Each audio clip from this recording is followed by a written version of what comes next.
on 88.5 Kings FM.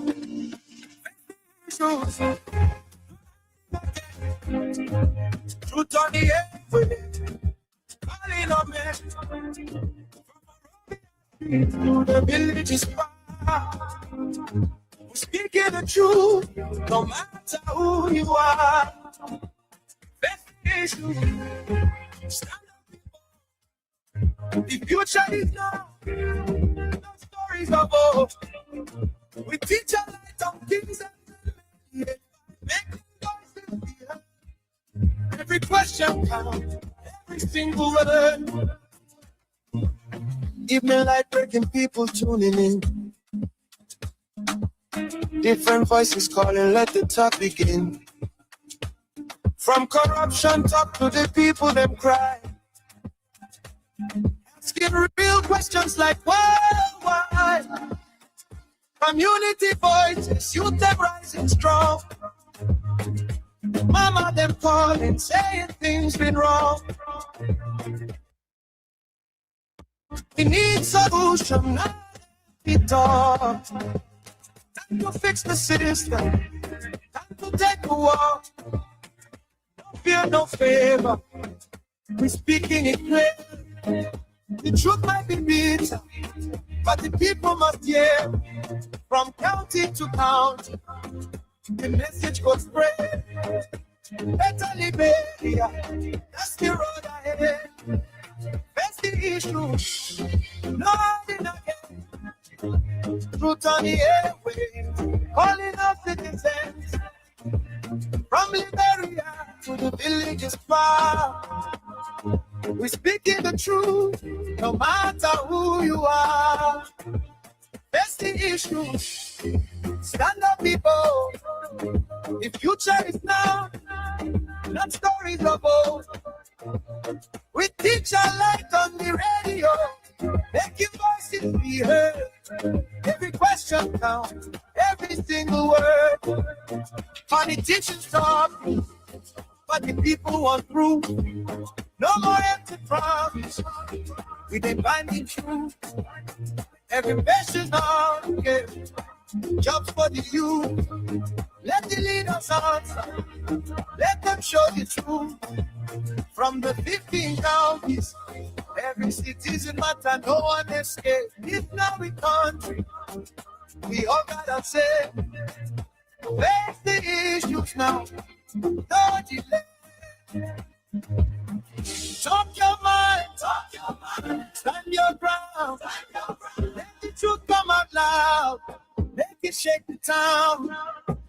Face the issue. No more silence. We bury our rising. We're making it proud. Colin, speak up. Your voice matters. This is more than a show. It's a movement. We have seen a systematic erosion of democracy. Executive overreach and open disregard for our constitution. Lawlessness in the legislature with the presidency turning a blind eye, even when the establishment hall of our democracy go up in flames. Security forces brutalizing peaceful citizens, while millions are being spent on so-called operations that offer no protection to ordinary Liberians. They said we were the problem, but now the Liberian people can see for themselves. The real problem is a unity party that is now in power. The time has come to speak the truth without fear. This government is failing and Liberia is paying a price. Our citizens, let us not lose hope. Even the longest night must give way to daylight. Even the strongest storm must pass. We are still standing and we are still strong. We will not give up on Liberia. We will not give up on our people, and we will never give up on CDC. We are the party of the slums and the city. We are the voice of the voiceless. We are the protectors of the poor and the defender of their dreams. From New Town to Peaceville, from Buchanan to Bond Mines, from Sunny Quarter to Southtown, the CDC remains in the hearts of the people. This rally is a clear sign. We are reorganizing, we are preparing, we are coming back. I say to you, we are coming back. But in order to do that, we must build a strong, together we must fortify the one institution that can correct the failure of the Bouaka administration. And that institution is the Mighty Coalition for Democratic Change. This is why I call on all of you today, not just to believe, but to act. Not just to hope, but to build. Let us invest in the movement that has invested in you. Let us pay our due so that the party remains financially and politically prepared. Your dues are more than money. They are a seed of commitment, a pledge of loyalty, and a symbol of hope. I'm so proud to launch this due payment campaign today because it means that you, the grassroots, you, the real owner of this party, are ready to step forward, take charge, and prepare for the future. As your political leader, I promise you this: we will not rest, we will not retreat, we will organize, mobilize, and energize until we reclaim the leadership of Liberia. But let us do it the CDC way, peacefully, lawfully, strategically, and respectfully. Because when our time comes, and it will come, believe me, we must be ready not just to win, but to govern better. We must correct the wrongs, improve the system, and restore the dignity of the Liberian people. So let us unite, let us rise, let us believe, and let us build. And to all our young people, I say, stay focused, stay clean, stay strong. To our women, you are the backbone of this movement. Keep rising. To our elders, your wisdom is still needed. Stay with us. And to our opponents, we see the failure and we are coming to face it. Again, the great Nelson Mandela said in a quote, it always seems impossible until it is done. Unquote. The party is alive, strong and mighty. The revolution shall continue. They believe we will uphold to death. The future is not beyond us. The future is still ahead. And together we will get there. And so I want to close with this advice. Wait well. Liberia and Liberians will call on you again. And therefore, be prepared to win again and lead again. Remember, we are the common people. So let us all unite for the betterment of our country and our people. I address you today regarding the situation along our border with the Republic of Guinea.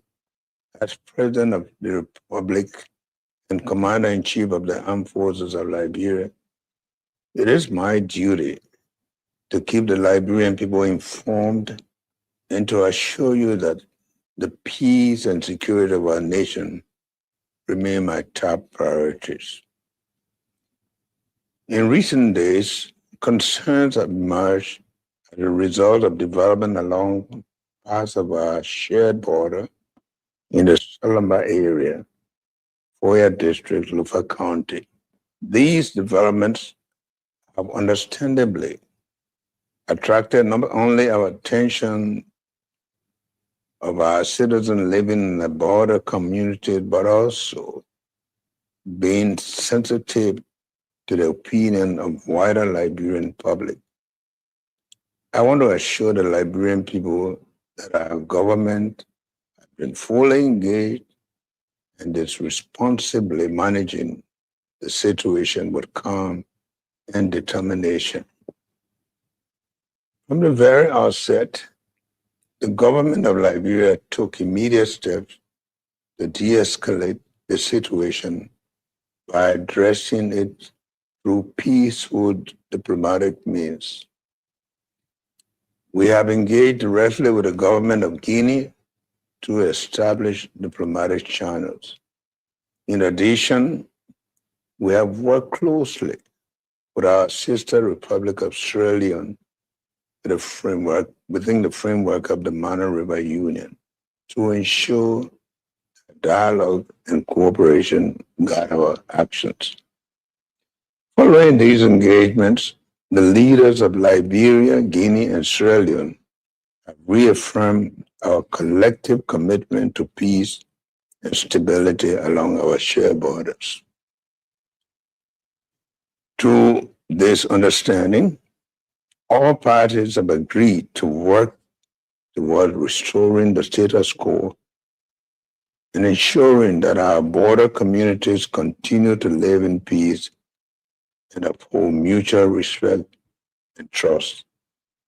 I am encouraged that the government of Guinea has issued instructions for its forces to return to their previous positions along the border.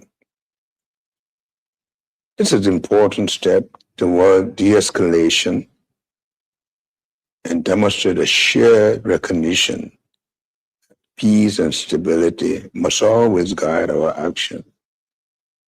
At the same time, our security institutions, including the armed forces of Liberia, the Liberia National Police, and other joint security agencies, remain vigilant and professional in carrying out their duties. They are working closely with the local authorities and communities to maintain calm while diplomatic efforts continue. I also wish to express my appreciation to the regional and international partners who have reached out in recent days to encourage restraint and peaceful engagement. Friends of Liberia across Africa and around the world, including leaders within the Economic Community of West African States, the AU, and other international partners have conveyed their support for a peaceful resolution of the situation. Their messages of encouragement and solidarity reaffirm Liberia's standing in the community of nations and strengthen our collective resolve to pursue diplomacy and dialogue. Let me be clear to every Liberian. Our pursuit of peaceful resolution is not a sign of weakness, but rather a demonstration of strength. It is easy to fight, break down, and destroy.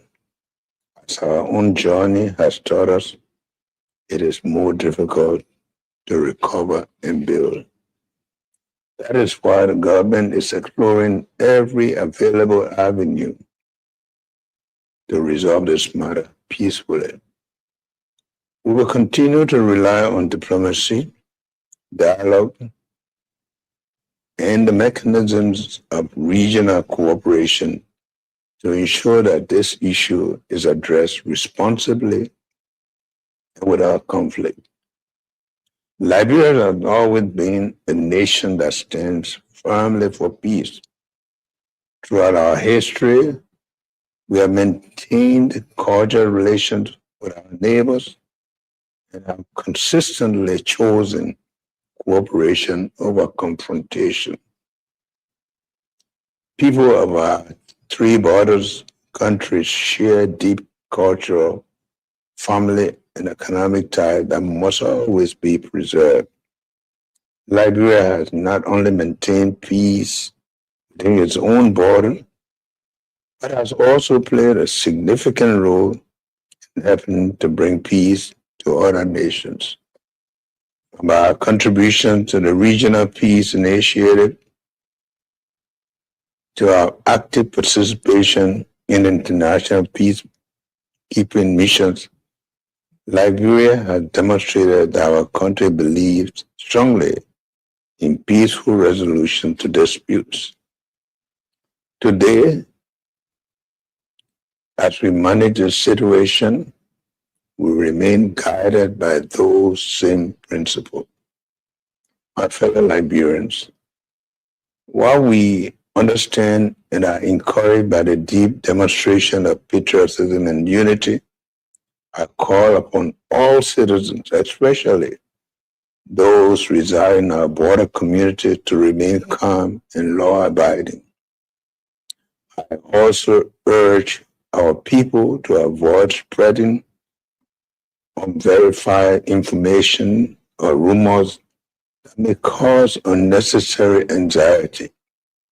Let us allow our security authorities and diplomatic channels to do their work. Liberia is a peaceful nation, and the peace we enjoy today is the result of our collective sacrifice, reconciliation, and deep determination to reverse the past after many years of hardship. That peace is precious, and this government will do everything within its power to protect and preserve it. Let us remain confident, remain united, and remain committed to the values that define us as a nation. May God continue to bless Liberia and keep our nation in peace.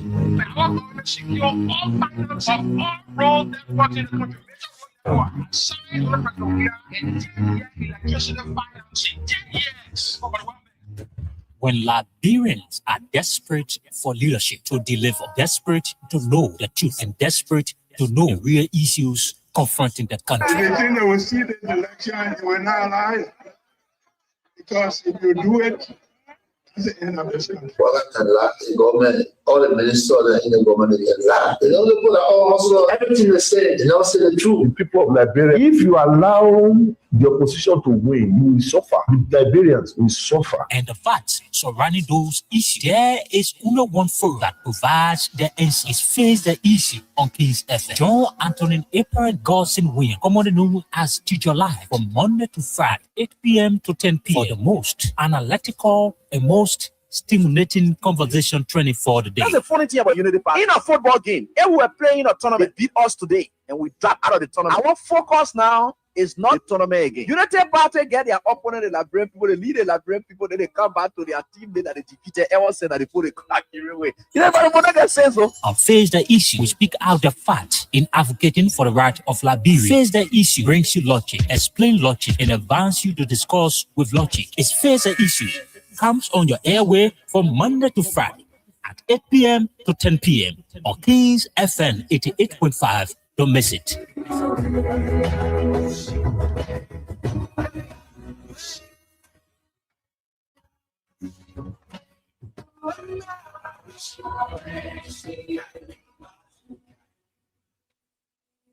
And the government need to really invest. The people like you that get the type of structure. They come say even they could just be getting you $1 million for the budget year. Every year they give you $1 million. You impact a lot of it. If I were president of this country, I should God show you his wonder. You're not believing. We told Joshua for what? You're a footballer. Yeah. A football developed country. A football bring medicine in the head. No. Yeah, we told Ellen to instantly because she's from Harvard University. Yeah. What will both do for you? No passion for development. Then we move Joshua, we put the meanest man in the whole world. Yeah. Yeah. Me. Connections that you not get it. Yeah. Connection. Yeah. Just say that all kind of things that just happen here. No he, no tea. When he was 12 years older Ellen.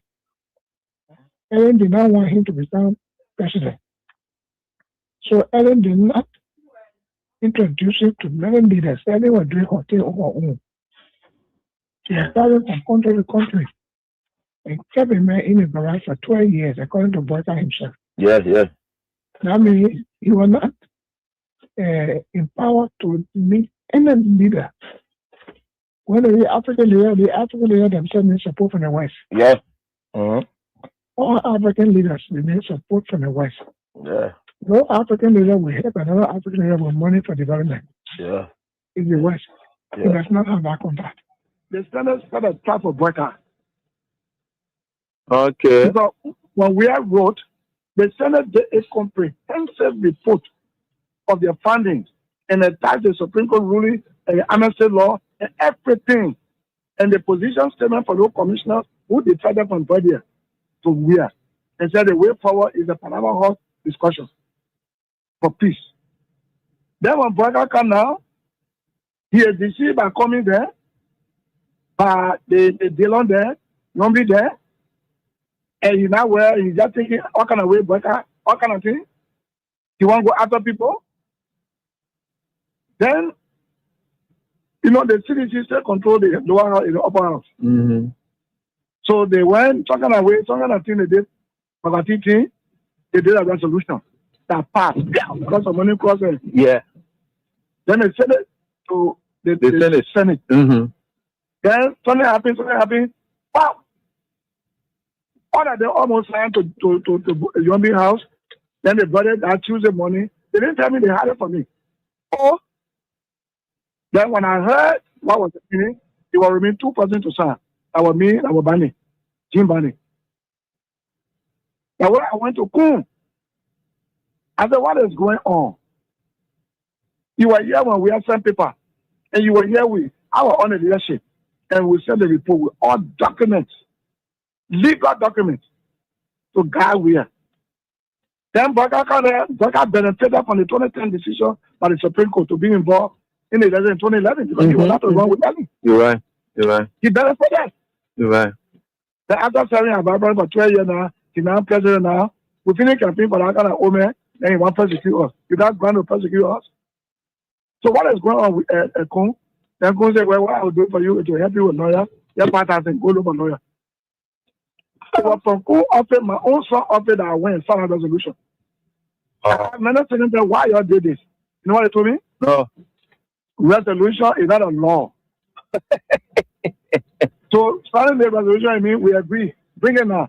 When Boyka send a bill, they will not put all the law they put in now and back it. Oh, okay. That was a trouble.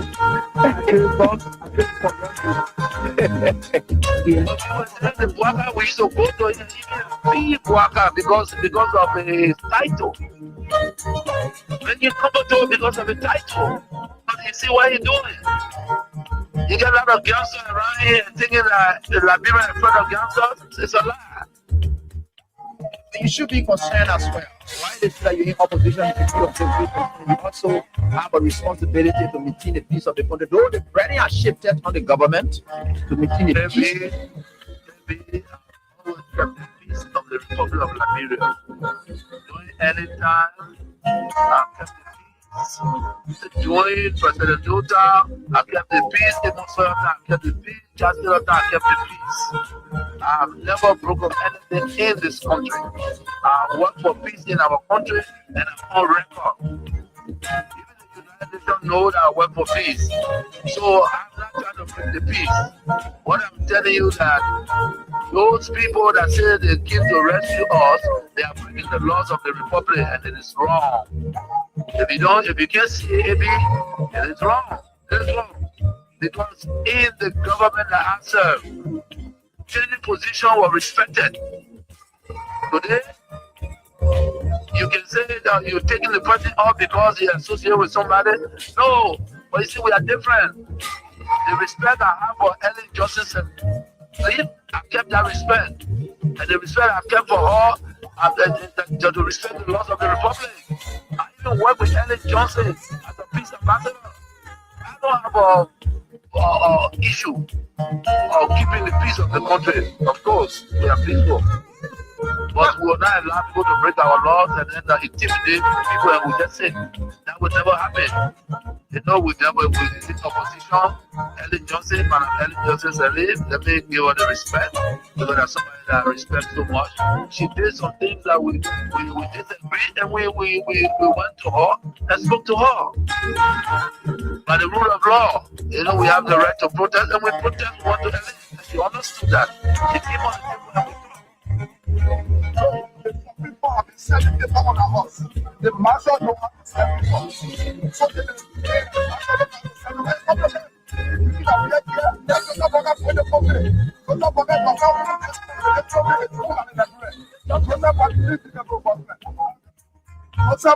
been selling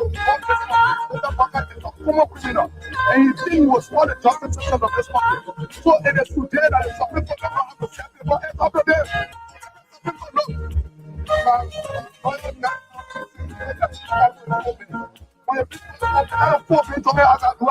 The justice chambers. Your lawyer. Your lawyer. You should have pressed your legal team with the rules. I do not work this court have been serving that house. This Supreme Court have been serving that house. It is today because of my kids don't know how to set the house. It's up to them. When the country, that's not my own wake up and look. Mr. Parker has lost the country. So until the court bench listen to this matter, even though the returns shows that it was properly served, it cannot be explained for the years. And you as lawyers from the respondent should have in collaboration with the respondent. Know the rules of the house as we going to serve. You think you follow the procedures we have as separate. we took exception to the we disagree with this, right? It is not our responsibility to accept precept on the rather, that is the responsibility of the office of marshal, right? Then what is the government, I think, all the cases where they accept precept on that person and they have done it properly. Why does the management assuming that was the case? So you're saying that the marshal should have done the work? Well, because the house, the lower house, the house there, they have reason to know that there was all of this.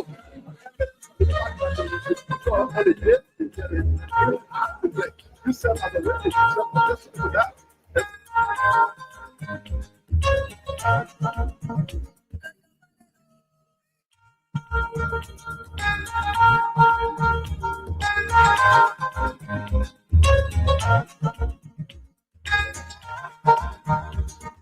Okay, what a wonderful way. It's a good afternoon, good morning, good evening, depending your location. We are grateful again to sit here to have some interaction with you. How you guys doing? I guess you guys are doing so great.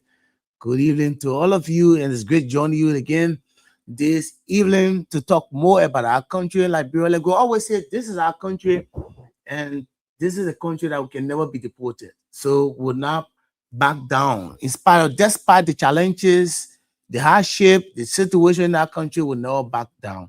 We'll keep fighting for our country. Too many things we have to discuss tonight on our show. We're grateful having you here, and as we move on to talk more. The team from the diaspora will be joining me. Prince Sharif, I can see Prince Sharif at backstage. I will eye in the stage very soon. Prince Sharif, William Bro, Leo Montgomery, and yes, they will be joining me very, very soon. So, how you guys doing? I guess you guys are doing so great. Too many things happening in the country. We get too many things to discuss this evening. And I think you're aware of the The House of Representatives voted no confidence in Mustafa Kuyate. Yes, so yeah, too many things happening. So the House taking some drastic decision nowadays. Yes, imagine this. They see House that expel you get called by again because Mustafa Kuyate said the legislature have been making laws in terms of concession agreement. Most of the laws the legislature has been making is been benefiting foreigners. It has not been in the interest of the Liberian people. That's the reason. So I don't know what kind of country. Where are we heading, folks? Where are we heading? What's going on? Where are we heading? So if you say something that the reality, yeah. If you say the reality, if you say the fact, then they say, yeah, you have to leave your job. You got to leave. You got to go. What kind of country are we in? You just speak your mind. When you speak your mind, and they say, you got to leave your job. So that's it, folks. But this too is Liberia. This too is Liberia. But we're moving on. We're getting there. Like Teacher Lai can say, the Antonio Alog can say, you always say we are getting there. So gradually we are getting there. So too many things, folks. My name is Newton Topa. I'm going to be here with the guys from the diaspora. Many thanks to Teacher Lai, who always there to give us a platform to sit here, at least to have some interaction with you to discuss about our country, Liberia, and together we're always grateful to you too, because you're always there too for us to sit together to have some interaction. So how you doing? Once again, I hope you guys are so great. Yes, I hope you guys are doing so great. So thank you so much. Yeah, too many things happen in the country. Who said these words? To our opponent, we see your failure and we are coming to fix it. Who can tell me that one? Who said these words? To our opponent, we see your failure and we are coming to fix it. Who said? President George Manuel Weah. He said, I consider defeat not because I was weak, but I was strong enough to put my country first. Who said it? He said, like Nelson Mandela said, you will always see impossible until it is done. So 2029, we're going to election. Other people by taking impossible, yes, well, what? Yeah. CDC, why are they going? What are they coming back for? I know people from the opposition will say, obviously, because the obvious, they'll have to say, people, they come, what are they coming back for? What are they coming back for? Yeah, but it always seems nothing impossible. It's always seem impossible until it is done. And I like that statement. When George Weah delivered that statement, we went for the due payment to the former party headquarters in Congo Town. I was there. And when George Weah spoke that day, I sat as a young man, and everything George Weah said in his speech was so sound. I considered, and you know what I captured from President Weah's speech? What I captured from President Weah's speech was that I considered defeat, not because I was weak, but I was strong enough to put my country first. Who does that? And he was right.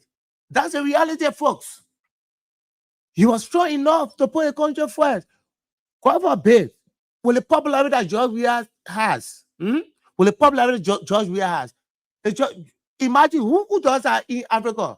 Sitting president, less than 17,000 votes, less than 1% of the vote.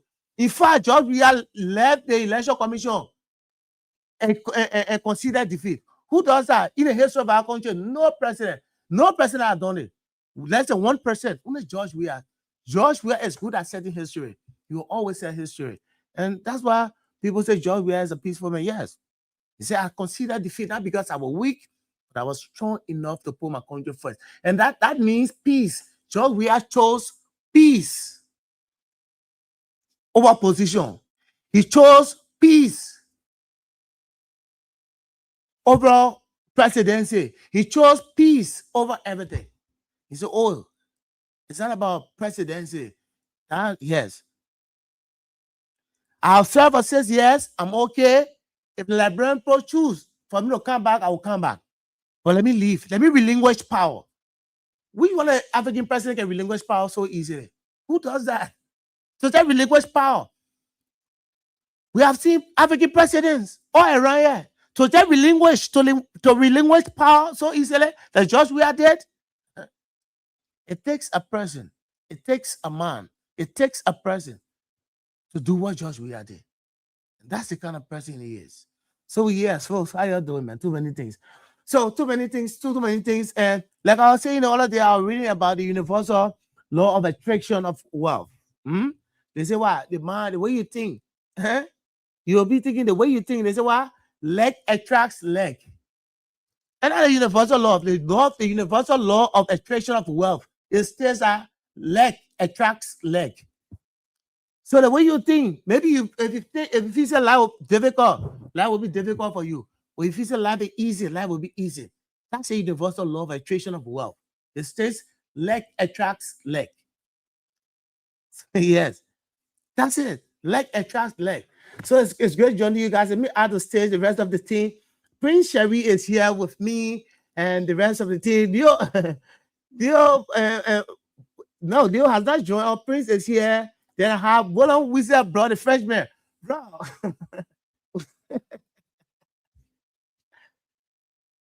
Good evening. Yeah. It's great. Yeah, the friend Mel. Bonsoir. Bonsoir. Ça va? You know that we the one leading Europe now. We won a Euro. We won a Euro 28. We won a Euro. We come now. We win 2 Champions League in a row. So we're dominating. Yeah. Ça va très bien. Continue comme ça. Pour voir ça. Continue comme ça. CDC USA. But when your program, when your convention? Yeah, the convention is the 29th of July to August 2nd. And in fact, the USA actually is in a ginger mood. As I'm speaking, we are ensuring that all of the 50 states are blue. So seditions all over the US, they are in, we are sharing seditions, love of. And then let me ask you the question. Let me make this a little bit exciting. So yes. Is the stand-up bearer going to be at that program? Definitely, the stand-up bearer is going to be at the program. In fact, initially, how many seditions do we expect to have across the U.S. Assembly in which state? So the preparation that was done, let me just make this. I'm not part of the committee, but I'm a chapter chair. Earlier, the preparation that was done, it was at least for about 500 seditions. First, it was for 500. But now with the total involvement, because first His Excellency President Dr. George Manneh Weah, was to be part of the convention for like 2 days. But we had a meeting where the president said, no, I want to be there from day 1 to day finish. So Definitely. From the 29th to August 2nd, he will be there on the first day, morning session, evening session. Second day, morning session, evening session. Third day, morning session. So we are anticipating a gargantuan, a very huge, Definitely. very, it's the number can be referred to as a tsunami number. Thank you. It's unquantified. Imagine His Excellency President Dr. George Manneh Weah is coming with the level of mobilization that we as chapter chairs have been able to do with all of our chapters. Look, the number is going to be huge, and it's going to be in Philadelphia. Definitely. Yeah. And what is the theme? What is the theme of the convention? What is the theme of the convention, Mr. Sherry? What is the theme of the convention? Yeah, the team, basically the team surround the convention about, rebuilding the CDC, recalibrating, strengthening the CDC as we approach 2029. But like I said, Definitely. I'm just giving you surface information. And let me just provide again this disclaimer for the second time. I'm not a member of the committee. I had to have my own choice, because there's going to be a lot of activity there. I have my own choice, but I'm just a chapter leader. So, basically the committee. So currently, do we have the candidates that should be vying for the chairmanship position, and they are how many? Basically we have about 28 persons that are going to be vying for various positions. But for now, we have 2 persons in the race. We have 2 persons in the race as and who chair. are those? One is Pastor Success A.B. Dennis. Pastor Success A.B. Dennis. And I think the second person is one the second. I really know it that, but yeah. Okay, anyway. Pastor Success A.B. Dennis is definitely in the race along with another person who we need to study because you know. But Thank yeah, you very much, that's Mr. how it Terry. is. Thank you. We just wanted to get Thank a highlight of the CDC USA convention because, after Liberia, the next largest body of the CDC is formed within the US. Thank you. You can take over, definitely, Newton. definitely. Thank you, thank you. You are You muted. are We're not muted, Chief. hearing you. You are muted, Chief. Yeah, okay, sorry. Yes, yes. So, Prince, let me ask the question. So, what Yes, sir. does it mean for the party? Because I see the CDC is recalibrating. I see the party headquarters is speeding up now from 1 floor, 2 floor, 3rd floor, 5th floor, and it's just almost like I want to scrape the sky. Then I seen the CDC USA chapter. So, what does it mean for the CDC ahead of Well, 2029 general and presidential election?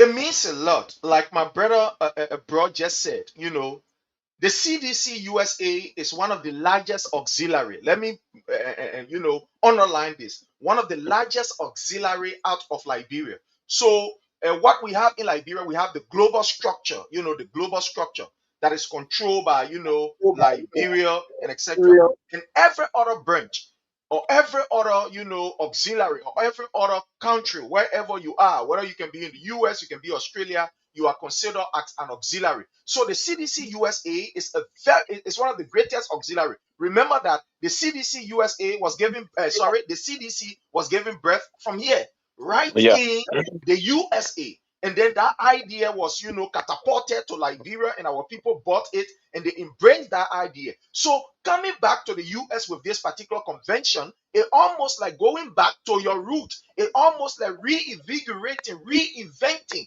trying to sit down and have an honest discussion of where we are from, as an institution, and where we are. What were those things that we actually had a missteps on, or why were those mishaps? So this particular convention is very key and very critical, not only to the CDC, but to the body politics of Liberia. Because Liberians here in the US, like other countries, we invest a lot. I mean, in terms of our remittance, investment, and etc. And most of these people who are involved in this investment, in this remittance, one way or the other, they have their own political alignment. So the CDC convention is not only just a convention that is focusing just on civilians, but it has a really adverse effect, whether it be positively or negatively, on the economy of Liberia, on the security of Liberia, on the well-being of Liberia. So it's important because from this particular convention, we will stir up, the political waters. The political waters that Mr. Brecker is trying to,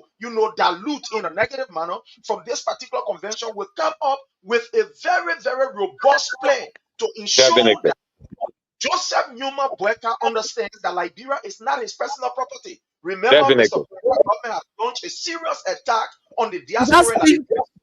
Does that speak to the resuscitation of the CDC to resuscitate the party? Thank you. That's the word that you use. That's the word that you use. The resuscitation of the CDC as an institution. Because remember, as we leave from Grand Jida County, we come into the US. So you can see that there is a chain of what we call resuscitation of the party. Excuse me, Prince. Let me hold you there. Yes, Let me hold you there. Let me hold you Yes, there, Mr. Sharif. Let me hold you there. Yes, sir. You guys in the US, as US is one of our major partner internationally with respect to our history. What are you people doing in the US as CDC USA branch to have that kind of sober or that kind of reflective connection with the US government, especially in taking some of our ex-government officials from sanction and raising up the red flag or some of those lapses from the Unity Party-led government? Those kind of political maneuvering at the Capitol Hill in the USA. What are some of those things that you guys are doing towards that?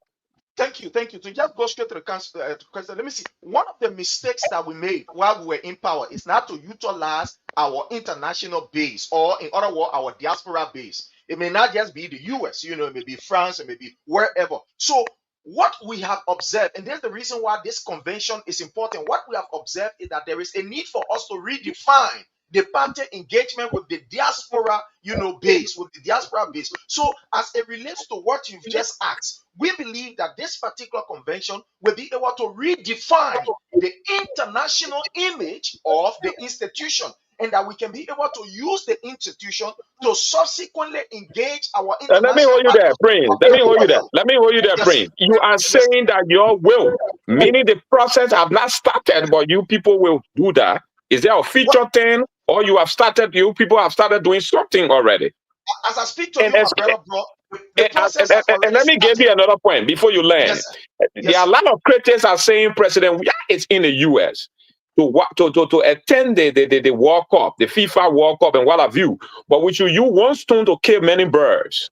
Are you people also engaging with some U.S.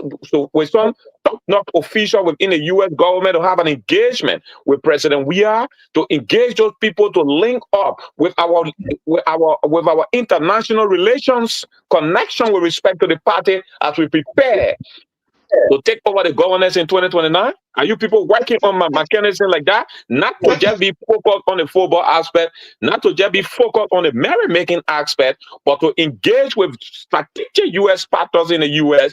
to get involved with some tete-a-tete discussion with the ex-president. Are you people getting involved into that? Thank you very much. And to just inform you, let me just make this disclaimer. I am not the official spokesperson of His Excellency President Dr. George Manneh. We are all the party. But let me tell you, from what I know, from my own perspective as chairman of the DMV here in the CDC USA, there are series of engagement. In fact, as I speak to you, you will see even at this convention, there will be some other lawmakers from the US that will be attending this convention. So you can see how the process have already started.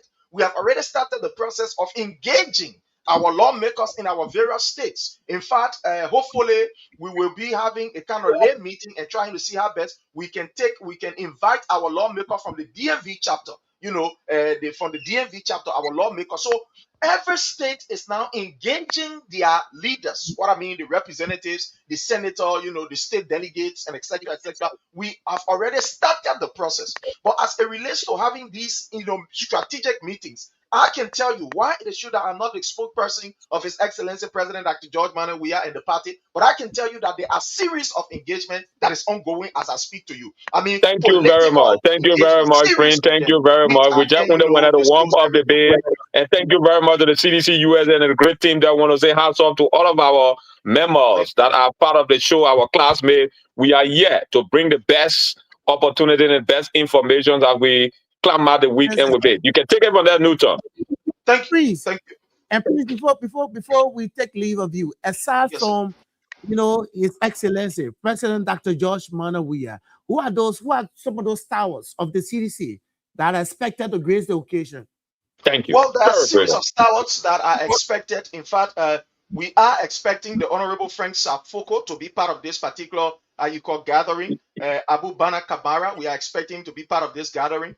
Mam Messi Kaba, the Honorable Janga Cole, the party chair, who is the global chair of the party. And we are expecting scores of party leaders. I mean, from the level of the national legislature, from the level of the judicial, from the level of the party branch, that is the National Executive Committee, the Global National Executive Committee. We are expecting them. And we are also expecting other political party leaders within the opposition. So it's not just about the CDC alone, but we are beginning a process. And I will not want to just disclose everything here, but we are beginning a process. And that particular process is, we are having series of meetings. I mean, with other people who are in the opposition, other parties who are in the opposition and have their bases here, because the US almost serve as one of the most vibrant base of almost all of the political parties in Liberia.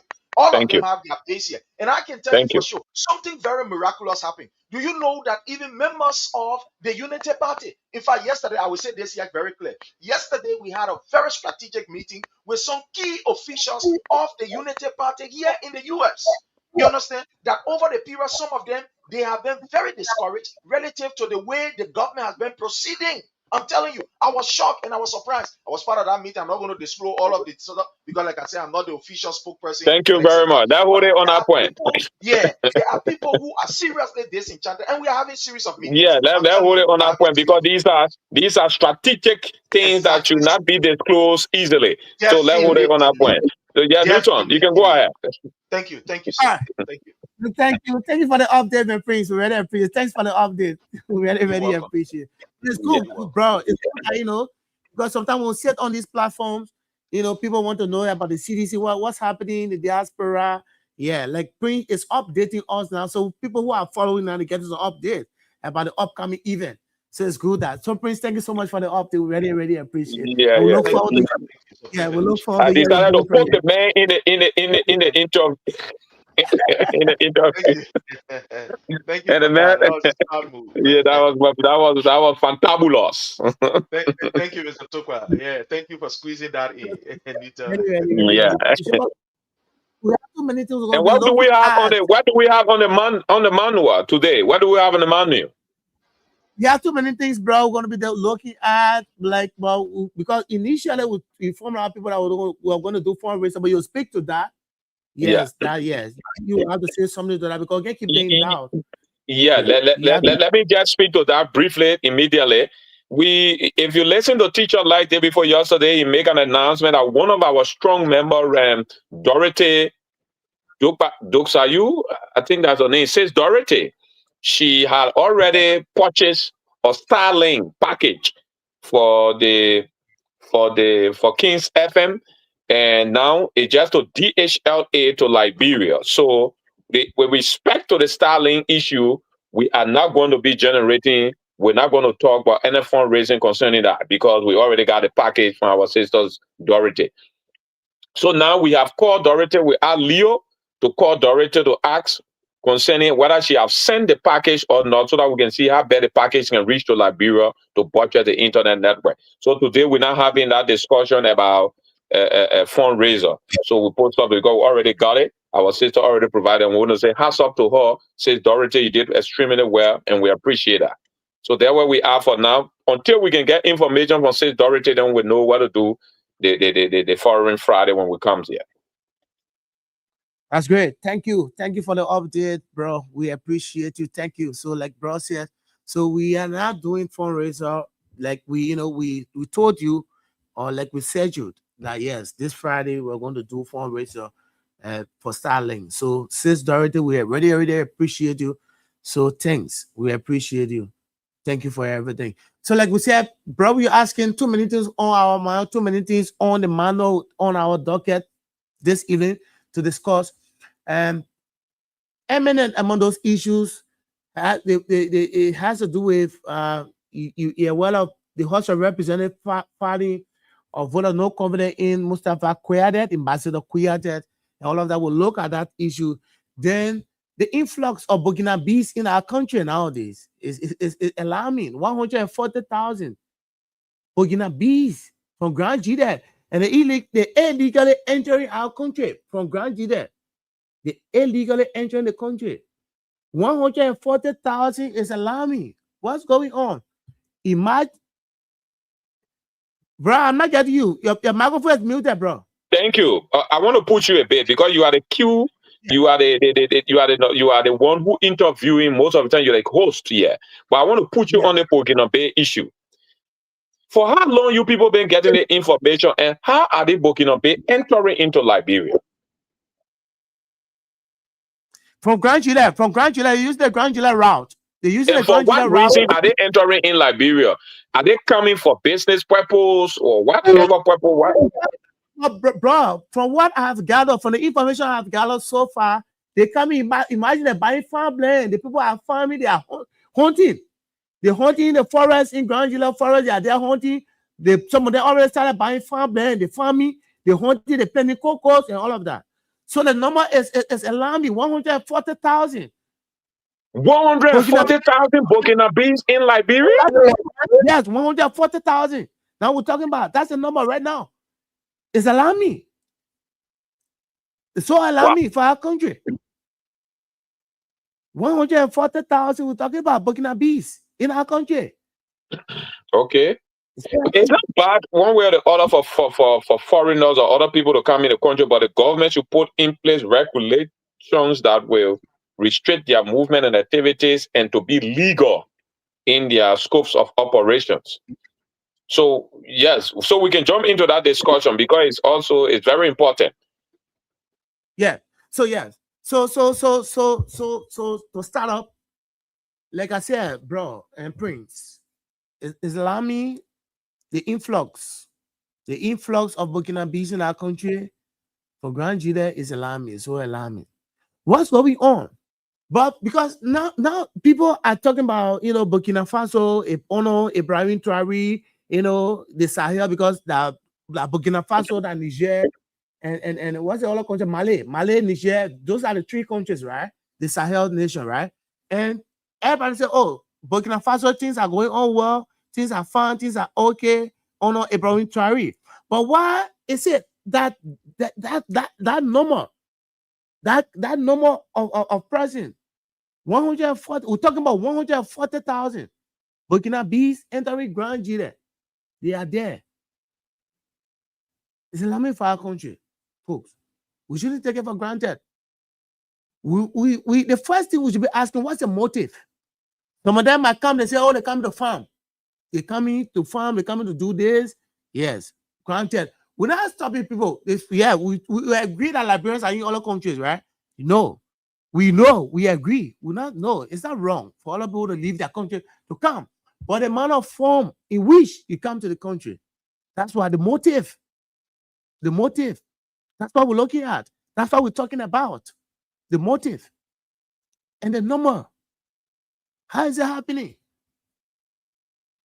So imagine you get that amount, that number in the southeast. So what because of Liberians who's supposed to do that lay farm? So what is the space they think they will get? What do you think they will get? I was following a story the other day. I think one of the newspaper, one of the news outlets reported a story that Burkinabe purchased a land. Grand Jide, I can remember. I think it was between the superintendent and the county attorney. Later again, that whole deal it bounced back and something like that. And people were just talking about it. People were discussing it. And now the figure is so alarming, folks. It's so alarming. Very, very alarming for us to have these guys in the country. It's not wrong. It's not bad because they see where we are Liberians. Liberians are in other countries. No, it's good. But we should be so smart. We should be smart. We should. The first thing, like we said, the motive. The first thing we need to understand, what's the motive behind the influx of Burkinabes in the country? What's the motive? They come to make farmland.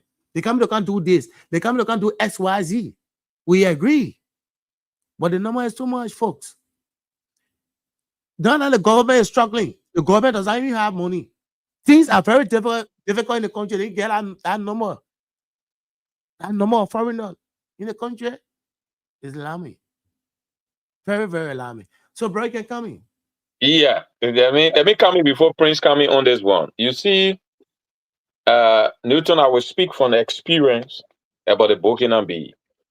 In reality, deep down, I want to be sincere. All the Burkinabes you see coming there in the country, they come for one purpose. In West Africa, the Burkinabes are the best agriculturists. Yes, I can tell you this for fact. Today, Cote d'Ivoire that you see, that they say Cote d'Ivoire get food. I don't know whether you have gone to Cote d'Ivoire. Cote d'Ivoire is one of the countries in West Africa that you don't see people go to bed hungry. They are poor, but they're not hungry. Because people can be poor, but you can still be hungry.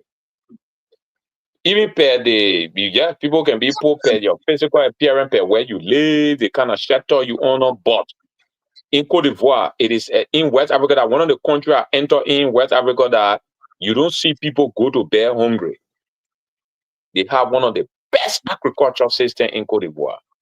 And the typical Ivorians are not the one involved into agriculture. They are the Burkinabe.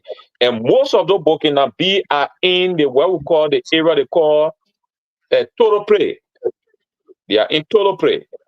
There is an area they call Toro-Pre. They are there. They're closer to Grand Jide. They get also another area they call Bolequin. Bolequin is closer to Grand Jide. They are making massive farming. They are carrying on massive farming activities there. So their sole purpose to come into Liberia is they see Liberia as a virgin land that they can exploit the agricultural activities.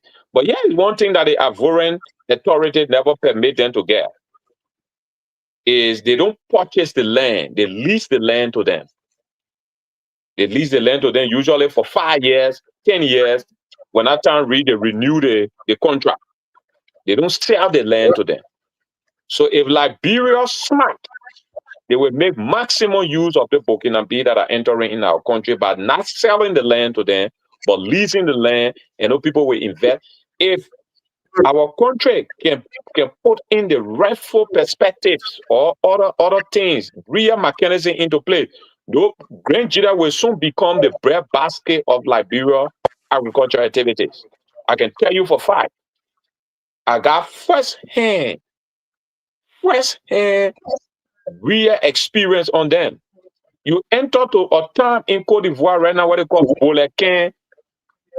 Right now, my brother, you can be, you just imagine you can enter in the town. I can remember when you enter the town, even you're hungry, you guess what? You know what the people can do? The people can leave banana outside, plenty cassava, yam. They can leave it outside, everybody go to bed.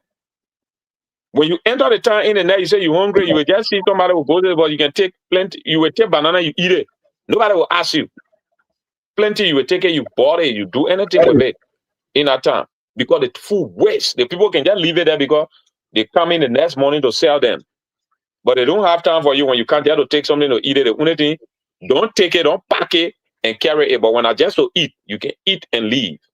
So, and they are the Burkinabes who are involved into that. So in real life, I don't think their intention is bad. But what the government need to do, or in the future, our government need to do is to regulate their activity. Do not sell the land to them. You can lease the land for 10 years, 5 years, but don't sell the land. We urge the people of Grand Jita, please take their advice. Don't sell your land to them. Lease the land for 5 years. Highest time should be 10 years. Don't sell the land to them. And the government too should come in to make sure they give the people some documents that will distinguish them that they are there for that purpose. Or work permit, just a permit to do some job. But they are not there. I don't think they are there for any bad purpose. Because from the experience from Cote d'Ivoire that I know of. Thank you. No, you're right, bro. Yeah, you're right, bro. So we're not saying that they're there for power purpose. We're just looking at the number, and the government needs to pay key attention. And for me, I'm not quoting. In Ivory Coast, they are 9 million Burkinabes out of the 25 million population Ivorians. They are up to 9 million. In fact, people, there is a news having it that the current president of Cote d'Ivoire, Alassane Ouattara, his background is from Burkina Faso. It was the Félix Houphouët-Boigny who brought Ouattara from Burkina Faso to become a prime minister because Houphouët-Boigny was a genius from France. He was one of the presidents who was tapping in the French university here when Houphouët-Boigny took him from France directly to Cote d'Ivoire and make him his prime minister by then, and then he just became a French citizen and today he take over. If you go into Cote d'Ivoire, they can give you that history that the current president of Cote d'Ivoire was never a pure Ivorian. He's from Burkina Faso, Alassane Dramane Ouattara. Right. So it's a confusing thing that people need to look at carefully and handle it through the system. Put in laws and policies that will regulate them, and not to make them the boss out of their share to become problem for the nation. And that's what we're talking about. Yeah, so that's what we're talking about. The policy, the kind of laws, to put them in order and all of that. Yeah, we don't have issue with them. Yeah, they come in, but they should come in a very, a respectful manner, with a clear heart and all of that. That's what we're talking about. The motive. Yes, that's what we're talking about. Prince? Yeah, my brother Newton, why it is true that Liberia has been the beacon of hope for every black man, wherever you are.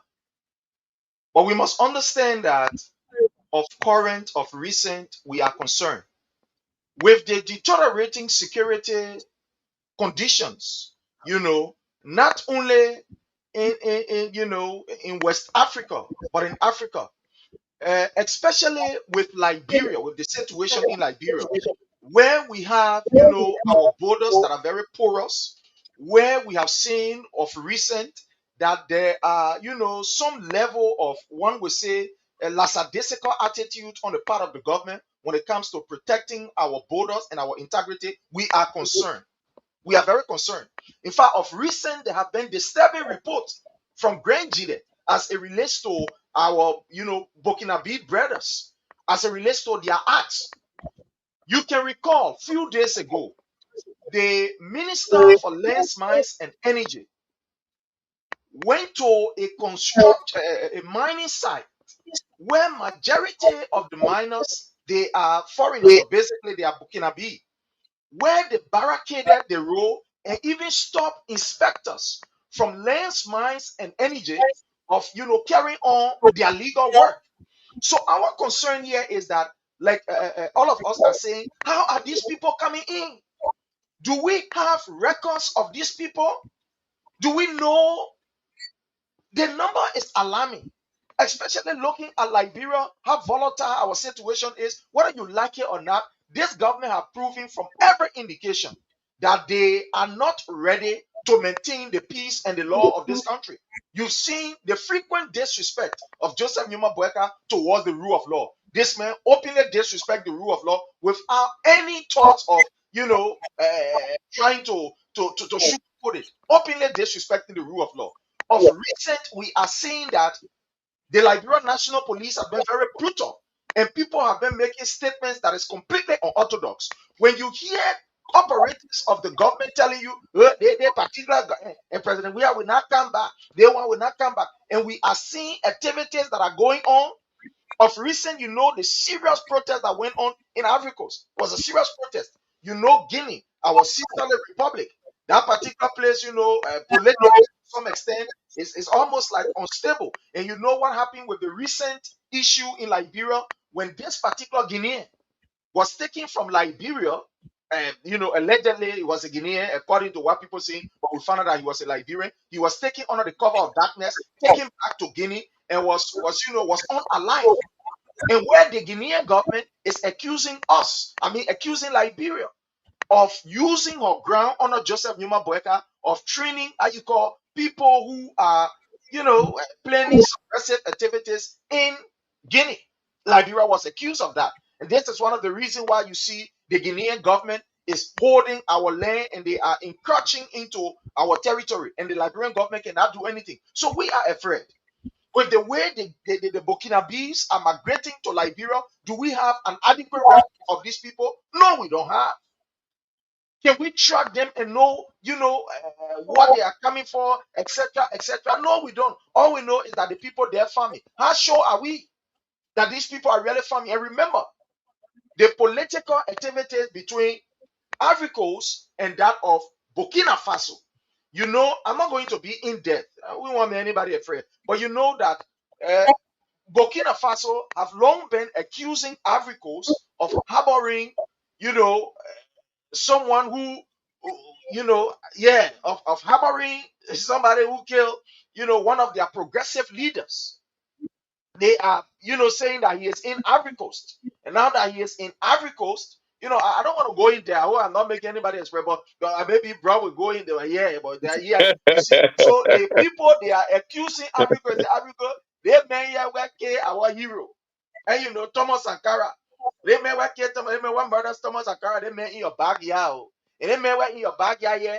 They may also be doing all kind of things also in Burkina Faso. He's still doing all kind of babatiti in Burkina Faso. And according to the information that we have gathered, when this man was leaving from Burkina Faso to come to Ivory Coast, he brought enough Burkinabes. People who were well trained. These were Burkinabes who were well trained. Remember now, whether you like it or not, Burkinabes in Africa, they are considered as some of the very strong mercenaries we have. You know, with no disrespect to whoever, yes, we preach the African unity, but again, these are things that we must flag out. These people are, you know, they are new, you know, missionary.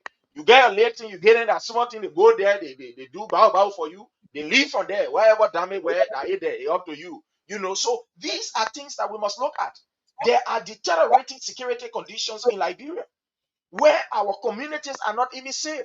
where armed robbers have now taken over our community. Where when it is 7 o'clock, our people now, you enter in our community that used to be once vibrant, used to be very blossom. Now these communities are completely quiet. And with these people coming in, we do not know. We are concerned with the low security that we are having. Look at of recent. I can tell you, according to what Amara Kone said, our entire army people, the men say our army people are 2,000 people.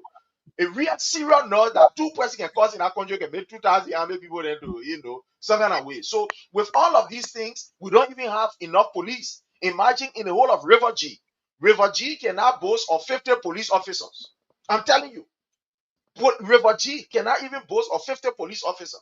In the southeast, we know what has been happening. There is a serious security deficit in terms of what be the police, security as a whole. So when all of these things are happening, and with the recent violence of recent, we saw what has been happening, where group of Burkinabés, they overtook a village. According to them, they said these villagers went on their farm and they did XYZ, and they ran a whole village in Great Jida County.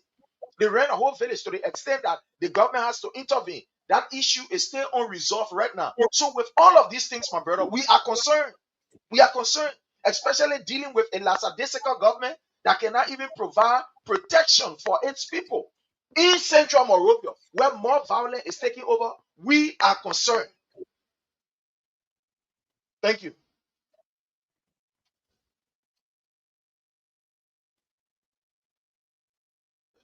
You are muted. You are muted. You are muted, Newton. Okay, thank you. Thank you, Prince. So, bro, you want to add something before we move next? Let's go to the next. Let's go to the next. It's okay. Prince said it most of the time. It was a very great one. Prince, thank you so much. We really appreciate. And like we said, we want to look at the security implication, because that's what we're looking at. Because we're looking at the number and the security implication on our country, because we're already looking at the kind of situation in our country nowadays. That we're seeing too many people that come in the country. That the security implication, that's what we've been talking about, and that's what we're looking at. But it's not about bad intention or any other thing. Yeah, it's just the security implication we're talking about. So let's move next. Like we said, the House of Representatives has unanimously voted vote of no confidence. I'll read this out. Yes, I'll read this out. Yes, I'll read this out so you can listen. So let me read this out quickly, and let me read this out. Just hold on a little bit. Almost there. Okay. Yeah. All right. So let me read this out. Video of the presidential press secretary. So it said the House of Representatives passes vote of no confidence in Ambassador at large Sheikh Mustafa Kuyate. The Honorable House of Representatives has unanimously voted to pass a vote of no confidence in Liberia's Ambassador at large for special duties and special presidential envoy Sheikh Mustafa Kuyate, following concerns raised regarding statements he allegedly made about the House of Representatives. The decision was reached during a regular sitting of the plenary after members considered a communication submitted by Grand Bassa County Electoral District Number 2 Representative Honorable Clarence T. Banks.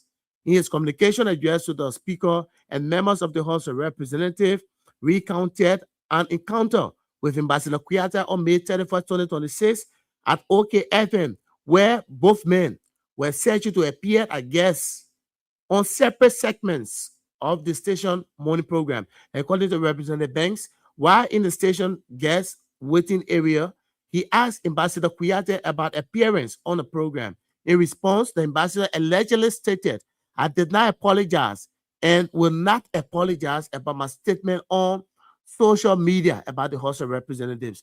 Representative Banks informed plenary that the statement was made in the presence of several of OKFM employees and guests, describing remarks as disgraceful, shameful, and detrimental to the cardinal working relationship expected between the executive and the legislative branches of government. Following the lengthy debate on the floor, Sano County Electoral District 1 Representative Honorable Thomas Romequia preferred a strong motion calling for the House to formally express its lack of no confidence to Ambassador Kuyate. So far, so good as it.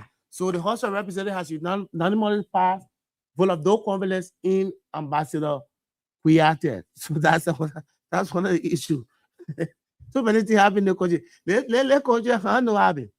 But you know what baffles me? What baffles me is that sometimes they think like they something that's supposed to benefit the Liberian people. Eh? They put them on a kind of special session. They feel the Rachel Cool. Yeah, imagine Rachel Cool warning people like you're that kind of way. They will take action. So like issue about absenteeism. That if you're not going to work for certain time, they will take per the rule of the House of Representatives. Absenteeism. Yes, per the rule. That's the rule, right?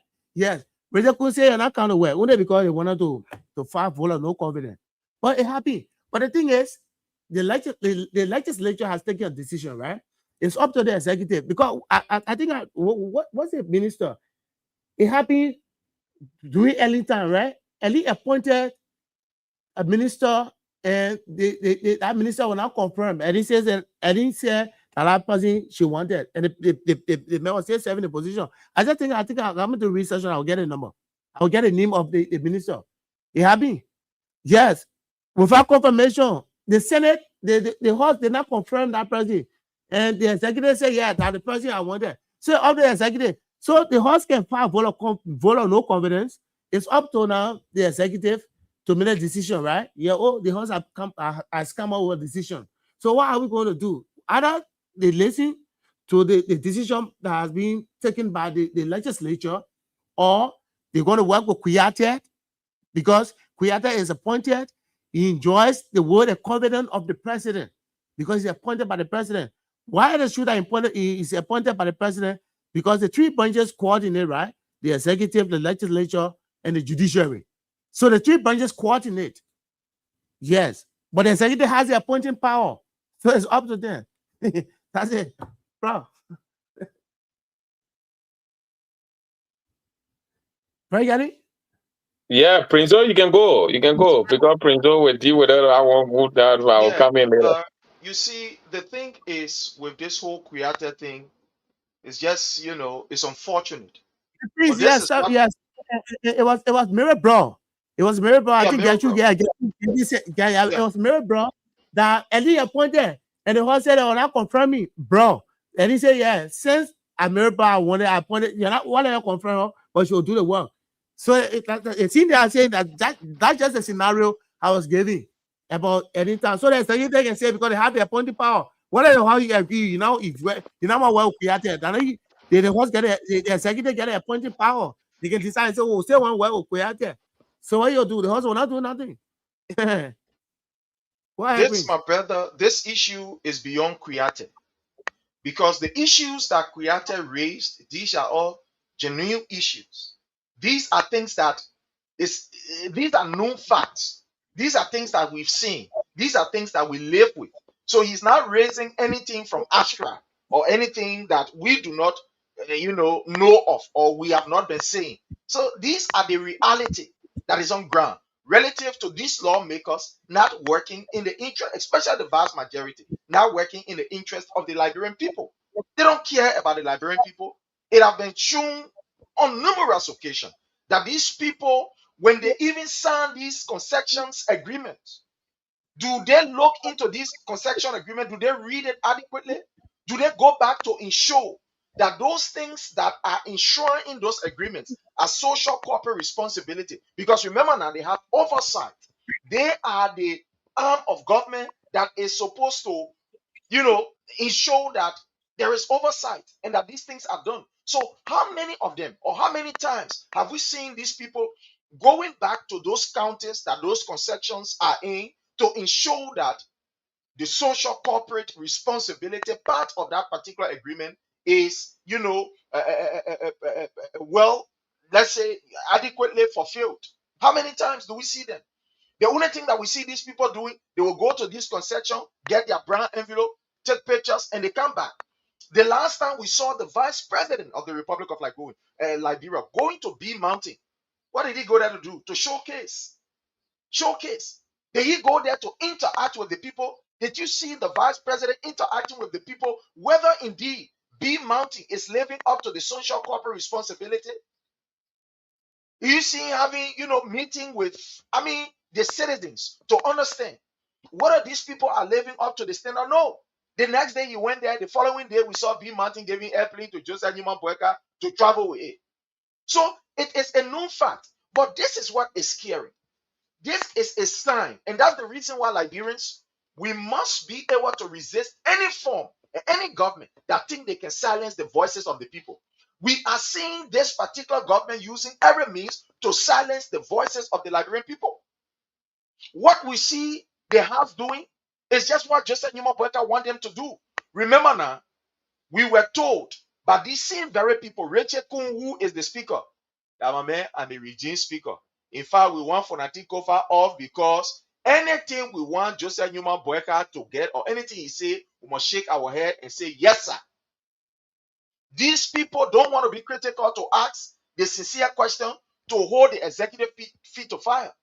All they are there for is yes, sir, yes, sir, and yes, sir. They are the regime cooperative, regime collaborators. So it is not about Kuyate. It is not, I'm looking beyond Kuyate, but I'm looking at the rights of the Liberian people to be able to speak against things that are happening in Liberia. This is a sign that these people, if care is not taken, look, the witch hunt has already started. These people have started to call, various radio stations and tell their bosses that the other generally in Akarel. The last time it was you and I that was discussing what meeting was held at the Ministry of Information, Culture and Tourism about our brother Julius J. Where other government officials are saying that I'm not supposed to be on our station, they're supposed to be off, and all the other things. We saw an incident where community radio stations, the operators or the managers of the community radio station were complaining. We saw that in Nimba, where a community radio station was complaining that other government officials in the county were telling them what to write, the kind of news to report, and what to say. So this is a clampdown not only on, Liberians who have the right to be able to voice their opinion relative to what things are happening, but this is an attempt to undermine our democracy, to undermine the freedom of speech. And if care is not taken, this is the same approach that these people will use come 2029 to be able to silence the voices of even the press. Remember, I just did, while I was on here, I completed a research that was done. The police is now conducting workshop for selective journalists, which is very, very worrisome. Very, very worrisome to have some of these people who are journalists that the police selecting somebody and say the disadvantages are there. We are seeing the disadvantages. I just did it. I put it right on my page. Maybe I'm just about to put it here. So when you are seeing these things where regime puppets and regime, lawmakers are telling someone from the angle of the executive, you know what happened? We are not confident in you. From day one, Joseph Newman Boyka didn't have confidence in Kuyate. That's the first thing. Kuyate is not just being ostracized because he is Kuyate, but Kuyate is being ostracized because he speaks against the ills in society. I thought Joseph Newman Boyka told us that he was coming to do things differently. I thought he told us that he was coming to rescue and give people an opportunity to speak their mind. Today, what is happening to Kuyate is just what is happening in the government. Remember that most of these other political parties that supported the Unity Party to get to where they are on the rescue mission, you know that they are being ostracized now? Yes. Let our brother from the angle of the freedom fighters, the last time he raised critical issue, the people got vexed. We're in. So what is happening now is a complete, one will say, the rescue mission is imploding or exploding, however we call it. Because all of those other, remember the collaboration that they were in, all of those small parties that supported them, when these people speak out, okay, we're coming for you. And they are experiencing what we call marginalization. But my brother, it is what it is. My brother, bro, you can take it from here. Thank you, Prince. Right there. Oh, sorry. I was writing something now. You see, thank you, Prince. I've said it all. And let me tell you something. Kuyate, that my own big brother, I think he's a coward. He was not intentional. He later realized and he wanted to voice or try to correct himself. Kuyate stood on the platform with a man like Olumba, one of Africa's greatest Pan-Africanists. I think you know him, Newton. Yeah. Patrick Lumumba, like the Kenyan Olumba. legal expert, lawyer Thank you. for Kenya. Thank you. Yeah. Thank you. And you see, I'm a person who love people who are intentional. I don't love people to be, if you stand for something, you stand for it. One thing that I must make clear, this government has a pattern of cracking down on critical voices. That one is clear. We know them for that. And in the African governance system, especially for the UP, you cannot be in the executive and criticize the legislature like that. You should be prepared for the outcome, the negative outcome. So if you're doing it, if you're doing it, you have to be intentional. If you look at Kuyate, he's not intentional. That my own big brother, I know him very well. We interacted. Even recently, we're here in Paris when he came for the program when I represented the Liberian community as the president at one of our association program when he served as guest speaker. I was very proud of him when he made that statement because I thought he was intentional. But I witnessed a video later on when he go to the legislature, and then he tried to apologize in a scamming way that based on the precedent this, and so I apologize. No, it's not intentional. I think later on people advise and say, but Kuyate, you missed certain chance to make your name, but you miss it. That's how he came back now to try to be a bit intentional, but yet he's not stay intentional. I don't like people like that. You see, let me tell you something, my brother Newton and my brother Sherry. You should do politics, but don't depend on politics for your survivability. Anytime you depend on politics to survive, you can never be a person that will live by principle. You will always be compromised.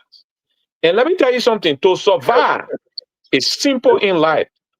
You know what can make survival become difficult? When you become extremely greedy and when you into too much sin. You know, sin is expensive. Sin is very, very expensive. When you into too much sin, your life becomes expensive. And then what happens if you are a politician and you are also into too much sin, your life becomes expensive. And the only way to support your sinful lifestyle is to carry on corruption. So no amount of money can be satisfactory to you. And what are some of those sins that politicians or other people call womanizing, drinking, wanting to please people? Everybody that come around, you won't give them, they won't do this, you won't do that. No, if you get your one woman to your house, you even making $2,000, it's sufficient to support your children. You get your 3 children to your house, you can send them to school, you live your quiet life, you come home, you chill. You don't get overplan ambition to say, no, send a man, baby, be on me, I want to be my triplet horse. When you live quietly and with principle and not overplan greedy, you are a sincere politician that can live by principle. And when you stand by your word, you will stand by it. Kuyate should make a headway when he made that statement. He never supposed to apologize for the. He never even supposed to appear before the legislature because what he said was a fight. The legislature is corrupt. And then he said the 25th legislature, or what kind of 20 wedding legislature corrupt, the 55th legislature corrupt. The man said the legislature corrupt, which include all of the legislatures since we enter into our modern democracy since 2006. So why is he going back to apologize to who? That was a cowardice behavior from his part. So I don't even give him credence. Because even he apologized, even when he said no, and I apologize, I want to say it, then Sakin said I been it. Because it makes sense. Always be a man to stand by what you say. And what you say is what you should stand by. That the kind of people we're lacking in Liberia today that are making our country going backward. Because you will see people just want to advocate because they want to get power. As soon as they get power, they close them up. The same thing they criticized yesterday, then they still come back to it to be doing it. Let me tell you something, my brother. People like me, when you just say William, me, I'm a controversial human being. I can be friendly with you, but when you're doing wrong thing, I can tell you the fact. You let them get me for 100. That's why my hustle is straight. I don't like to be get time. I don't depend on nobody. Me, I complacent. I don't care for you. You can get 1 million. I gave him my day. 3 or 4 that my money. Or your 1 million, you must carry that your business for you and your family and generation.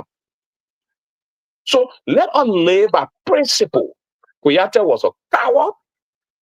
And when the people sacking that his business, you don't talk about anti-Taino. You see anti-Taino? Anti-Taino that Mary bro. Anti-Taino stood for something.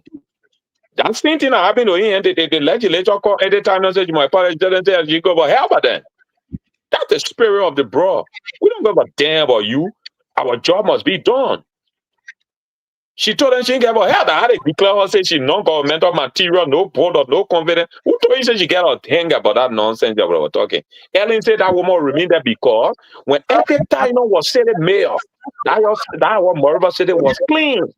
So they brought bouffons. Because Liberian people, most of Liberian people like to be dead way with high end. How you be eating, you drop the water, your plastic bag on your body, you chunk it on the street, and you want the woman to be there not to whip your butt. Because you're acting like an animal, so you gotta be whipped like a cow. Because no sound human being can behave like that. To keep your city clean is not government alone responsibility, it's every citizen responsibility. That's how Inter-China were implementing it. But they turn around and say, oh, they were taking different links. The woman tells everybody must go on the scene link. They don't want to live by principle. They turn around and say they declare her person non nuclear, all kind of nonsense. They think the white people produce, they can't even they know the meaning. Yeah, it's brother. So Liberian people, they don't like people with principle, and when you stand for principle, most of them can hit you. Look, Kuyate supposed to make his name. If I were in Kuyate's shoe, I was going to steal the show.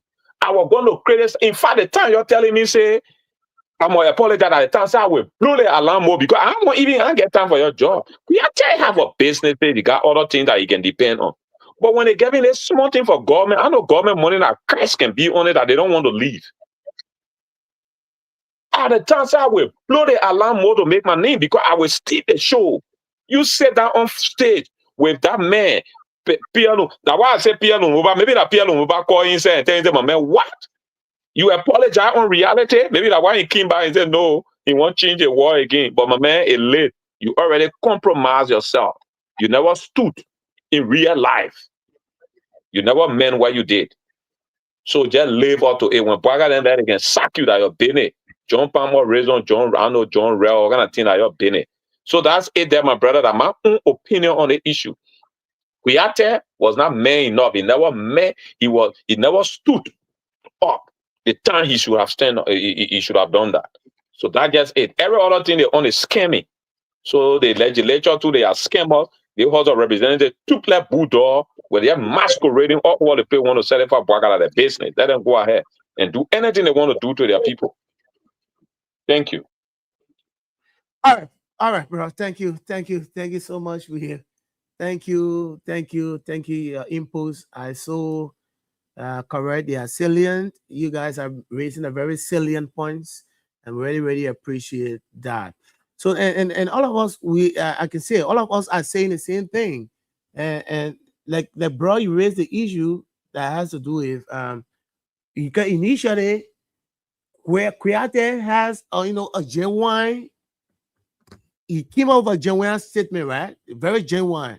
On grounds that he said most of the laws that are made in terms of concession agreements, the laws benefit the foreigners more than the citizens, and that's the fact. We are living testimony. We are witnesses to that effect.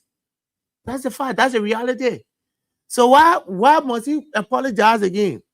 He went because he said, President, because he wrote a letter. He said before he went to the house, he said he didn't apologize. At the communication he wrote to President Weah that when he appeared at the legislature, he didn't apologize. He went to provide clarity President about. Bouaka, don't pull President. We are inside there, President Bouaka. But yeah, so the communication he wrote to President Bouaka, he said he went to provide clarity, but it was not an apology. He wanted to provide clarity because apparently or perhaps the legislature mistook. Yeah, they misunderstood his statement. So he went to provide clarity, but you're not apologizing that he's staying firm, he's staying with the statement, he will get defended, and he will not apologize. Do you have the video, Newton? Please find the video and pull it up and see whether that thing that contradicts his own statement. Because he went there, he apologized. In fact, when you were beating around the bush with the apology, the speaker got to come and say, "Oh, man, not be around the bush, call it thing short." He came out and said, "Okay, by the director or the president, I apologize." That was a coward's behavior. Yes. So I think I'll bring a video.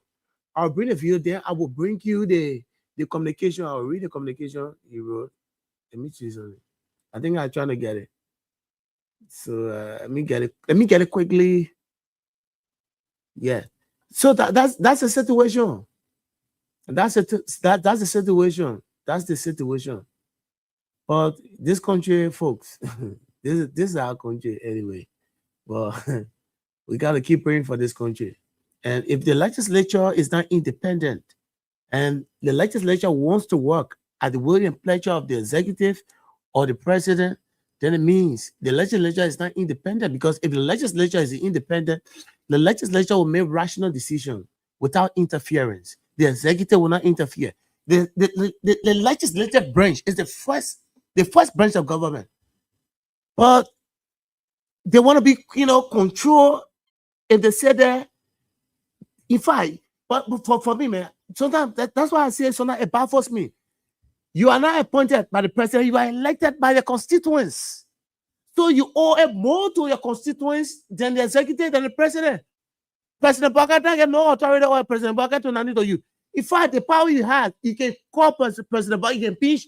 The legislature has power to impeach the president. So the president is answerable to the legislature, but I don't know. So now I said, oh, what's going on? What's happening in our country? He said that most of our lawmakers don't know their function or what? That's how now I asking myself. He said that they don't know their function, the kind of power, the authority you have, a legislator, the authority you have the power to invite the president, you have the power to impeach the president, the power that you want to be controlled by the executive, by the president, for what? God forbid, man. Let's see, go red to South Africa. Julia Malema, the economic freedom fighter. Julia Malema, Ramaphosa. The men can go with Ramaphosa and say, oh, Julia Malema, the men can still and say the criminal will not talk in the house here. Listen to the lawmaker, Malema, Julius Malema. The men say they better referring to Ramaphosa, Cyril Ramaphosa, South Africa president. Men say, they men will not allow this criminal. What is because say, Malema, come, order. The men say the criminal will not talk yet. Yeah, that's the authority. That's the kind of authority you have. Wow, what's going on? You don't know the authority you have? You have the authority. You get the power. You can tell the president, you can tell Bouaka, say today we want to see you. Bouaka is answerable to you. You can move, you can impeach Bouaka. You don't know you got that power? God forbid, man. God forbid. I won't get that video, but God forbid. But I will see people, Prince, yes. You are shocked. This is the kind of country, folks. But But the thing is, my brother, bro, these are people without morals, like you said. They do not stand for anything. From the beginning, when I saw my brother Kuyate, jumping around, I look at the guy and say, well, the guy is a comedian or he's a government official. Because you don't stand for anything. These are people that society cannot depend on. These are people that have no credibility. They look at what we call instant gratification, what they will get in their pocket, the glory that comes along with what they have. There's a man who did not even have the balls before these people to admit that, look, what I said was what I said. We saw Yes. the man, he could toe in front of these lawmakers. He could not even talk. The man was there. And you understand? He could not use the occasion to speak. Only for this man to leave from there to come by and start making noise in our ear. Oh, you know, I stand. I did look. We had that brother, but it's not causing no. You got to That be was who you want to be. If you want to be care, be care. You want to be door, you be door. If you want to stand by your wall, you stand by your wall. If you don't want, you can't play fun out of the Liberian people. That is fun. You've been benefiting from these people. At the end of the day, kind of break call you and break squeeze you, and that is why. Look, stop joking here. You cannot be the advocate for the masses. No, the masses know their own. The masses know their advocate. That is the thing about this whole revolution. That is the thing about this whole politics. You see, you will overlook the Liberian people. But look, let me tell you, Liberians are not foolish. The people know who are those that stand for them. And those who stand for the people will never compromise the interests of the people, whether they are in the darkness or they are in the light, whether they are in the public or in the private. That's why, you know, when you read the Bible makes us to understand that a light can never be hidden. You take it, you put it under the bed, it will stay shine. You take it, you put it wherever, it will stay shine. No, Kuyate, you are not. You are not one of those. You try to be, and the people encourage you, but later on, the opportunity that you have, you squander that opportunity. If you want to be an advocate for the people, be an advocate for the people. But the last time we saw you, you were whining and dining with the regime. Oh, Kuyate, you want to tell when the people were killed in Kinjal, Kuyate, did we hear a statement from you? Remember now, you came in this particular collaboration with a movement. According to you, say you get movement. According to you, say you get people behind you.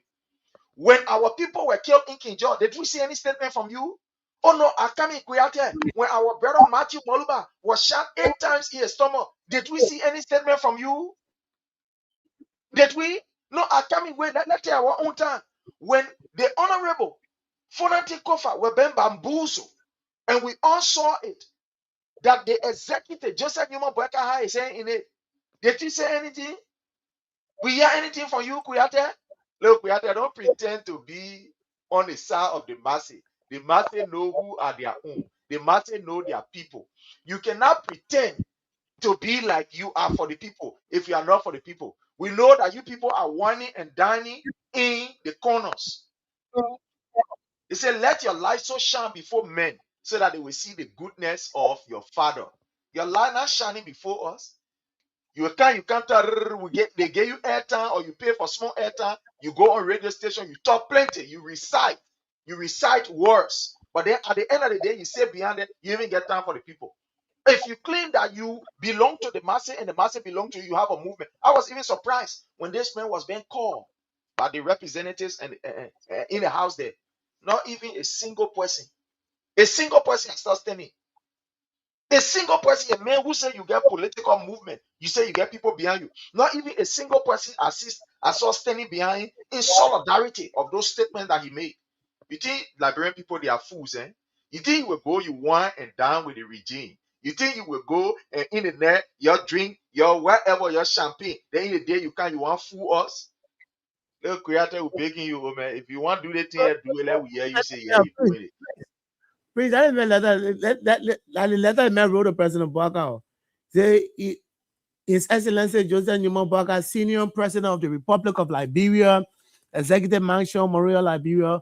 Your Excellency, I write to you with the utmost respect in the spirit of national unity and integrity. This communication is to inform you of the steps I took on May 25th, 2026 in response to your Excellency's advice to apologize to the august body of the 55th House of Representatives on my statement that there is no concession agreement signed by the legislature where Liberia benefits more than foreign investors, and to reaffirm my commitment to Liberia we all serve. On May 28, 2026, I received a directive from the Honorable House of Representatives requesting that I appear on OKFM to apologize to their body for 4 days and to publish apologies in 4 days, over 4 consecutive days. effectively retracting my statements concerning certain concession agreements. Your Excellency, after careful consideration and in obedience to your mandate, I will not apologize. I think, man, say, after you now go to the halls of, you say, oh, blah, blah, blah, you now go to OKFM. So, he say, Your Excellency, that Joseph Burger in talking to now, I will not apologize. But I say, man, that's what I say here. Your Excellency, after careful, so you not careful. When you after careful now, so we went to the legislature. So you're not. So you didn't analyze what you're going to say there. Excuse me, Newton. Yeah. When that letter came out? The letter came May 29, 2026. Okay. That was the time. That was the time now when you were, you know, that the time you got sing. You were after his appearance at the house. All of that scheming attitude. Let me tell you something.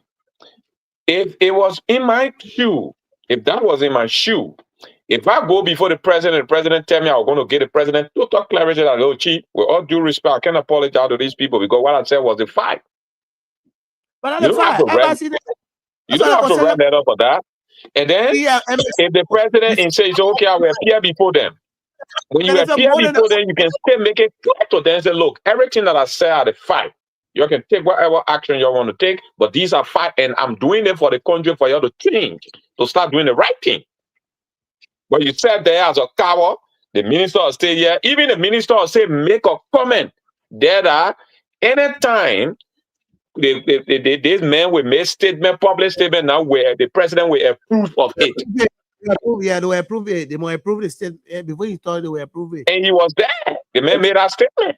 Let me tell you that people call him later on after he made that mistake. People call him later on and say, "What? After you made a big opportunity to make your name, then he came back to his senses." So he wasn't intentional. He's not an intentional individual. If you're making public statement, advocating for the people, you have to be intentional. You have to calculate before you put out. That will make you a sound person. He didn't calculate. He never knew why he was saying. He only said those things because he wanted to talk. But later on, when it backfire, he said, okay. Then he tried to go. When the president called, he said, okay. Then he tried to report it. Because he look at his stamping he can get. He won't lose it. Then when later on, when people call him, oh, government, why are you doing that kind of thing for? You know that the place will make your name politically. Bam, then he come out and say, so he's playing double games. In fact, if I were the president of the Republic, I'll fire him. And I'm correct, man. I'll fire him. Because number one, he violated certain rules. He never supposed to be an ambassador like that, to talk like that. So while you're talking at that minute, you must be prepared for the weight you were there. Then he flung in it. So look, I think Patrick Lumumba shamed for himself. That's a big disgrace. But that's it, but Kuyate too. The Messi won't be enjoying his, ambassadorial duty now.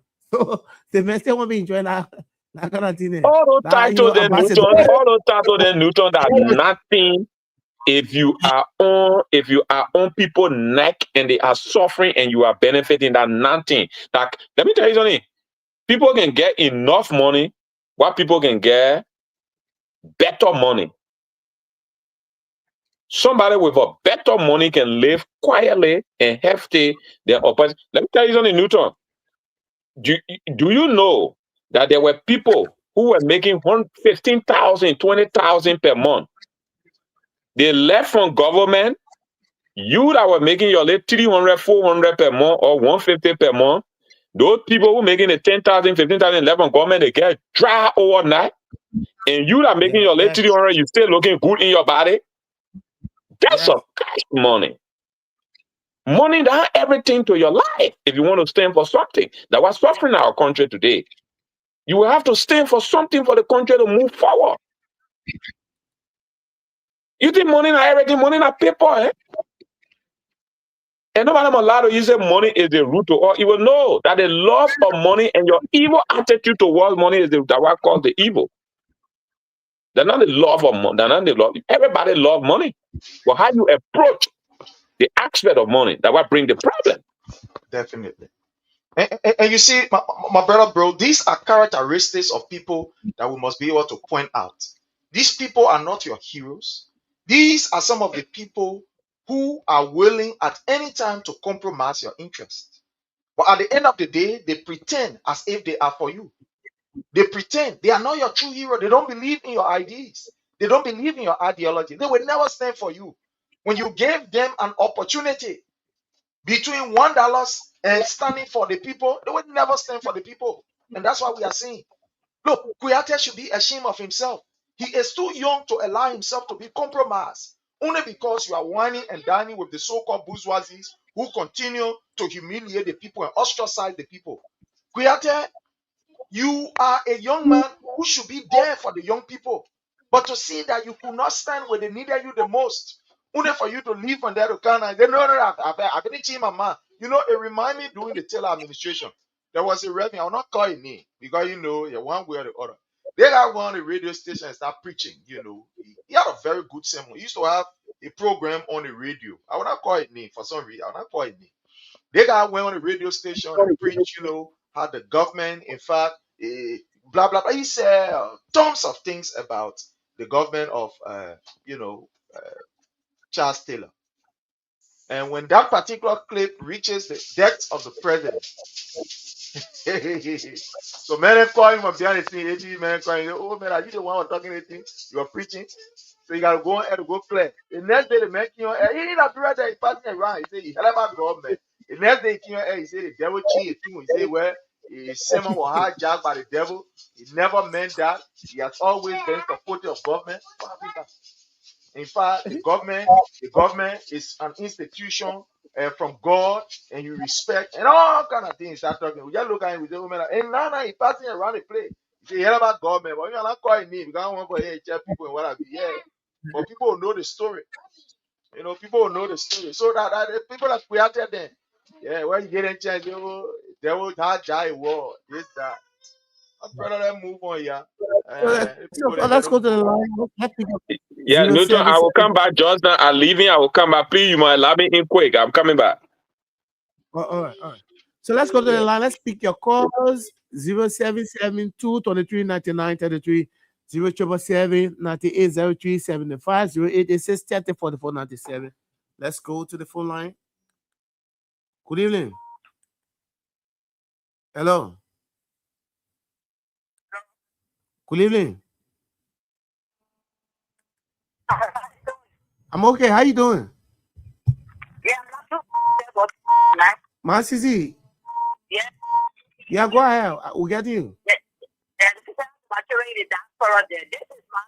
calling for class.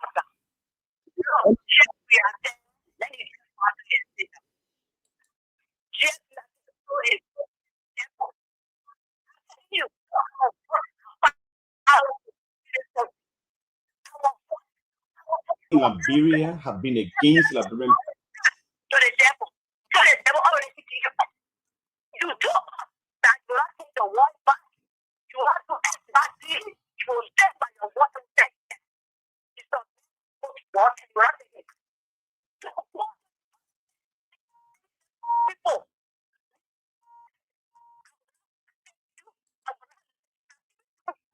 People and for foreign investors. I stay within that. The reason why I apologize was that they understood it differently. So because they misunderstood it, that's why I tendered that apology.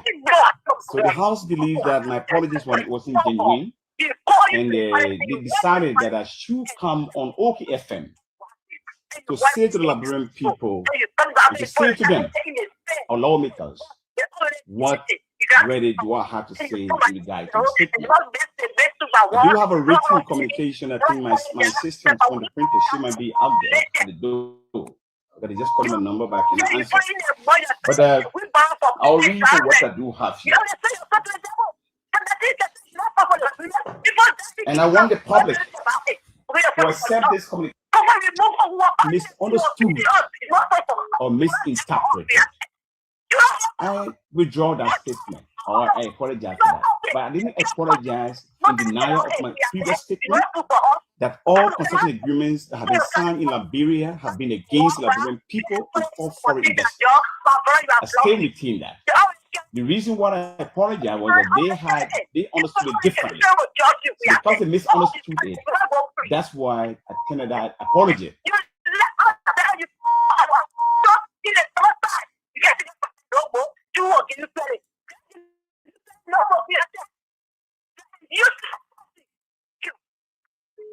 All right. Thank you, man, Sisi. Thank you so much. We appreciate you. Let's move next. Hello. Okay. At the door.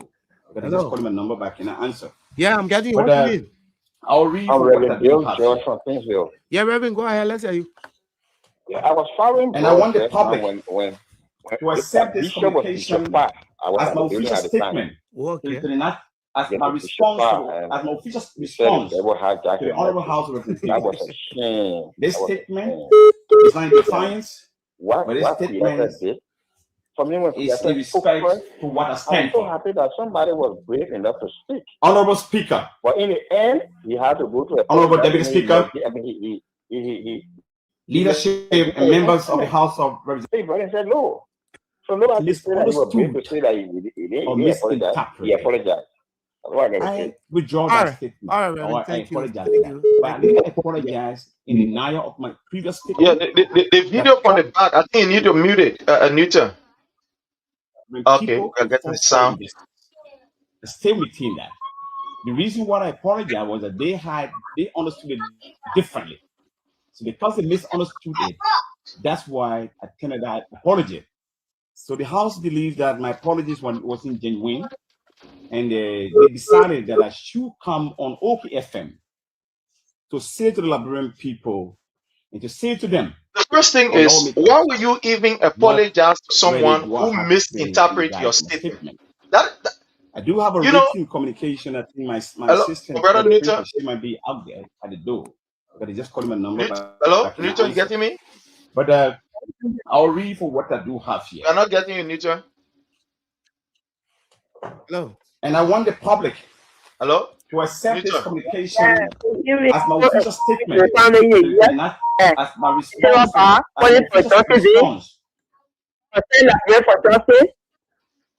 Thank you very much. You know, my brother, if we are at my sister, everyone stands for integrity. You see, one deputy minister for information, Matthew Meflo, that the man that got integrity, that man when he stand in the prison, he work for 10 I will campaign for that man. That man telling the brave people, he said the character scheme, where a minister breaking, for a minister breaking, a better United, that criminal as a thing. That man spoke. The minister said, when you must speak that, the president will fire you. The next president suspended, man, the man will resign. He will fire and resign. From there, the foreign we were America. That boy got integrity. The man not coming for a stomach in wheelbarrow. He come to speak for the Labrador and message with campaign, with Oscar, with Credit. I join you, I call some my side brother. That we come to power. Then you say criminal activity, you want to take that code number, I take the job. When the president suspended, the man resign. That is man there. And they won't go integrity. Every they will offer everything about president. We have government. They will criticize to in a government. The law because in a picture of like people when you say you want to go president, you are on a ticket. You come to want to campaign. You know what I'm saying? Then they want doing the kind of for all you speak. But because in bachelor job, you put your stomach in wheelbarrow.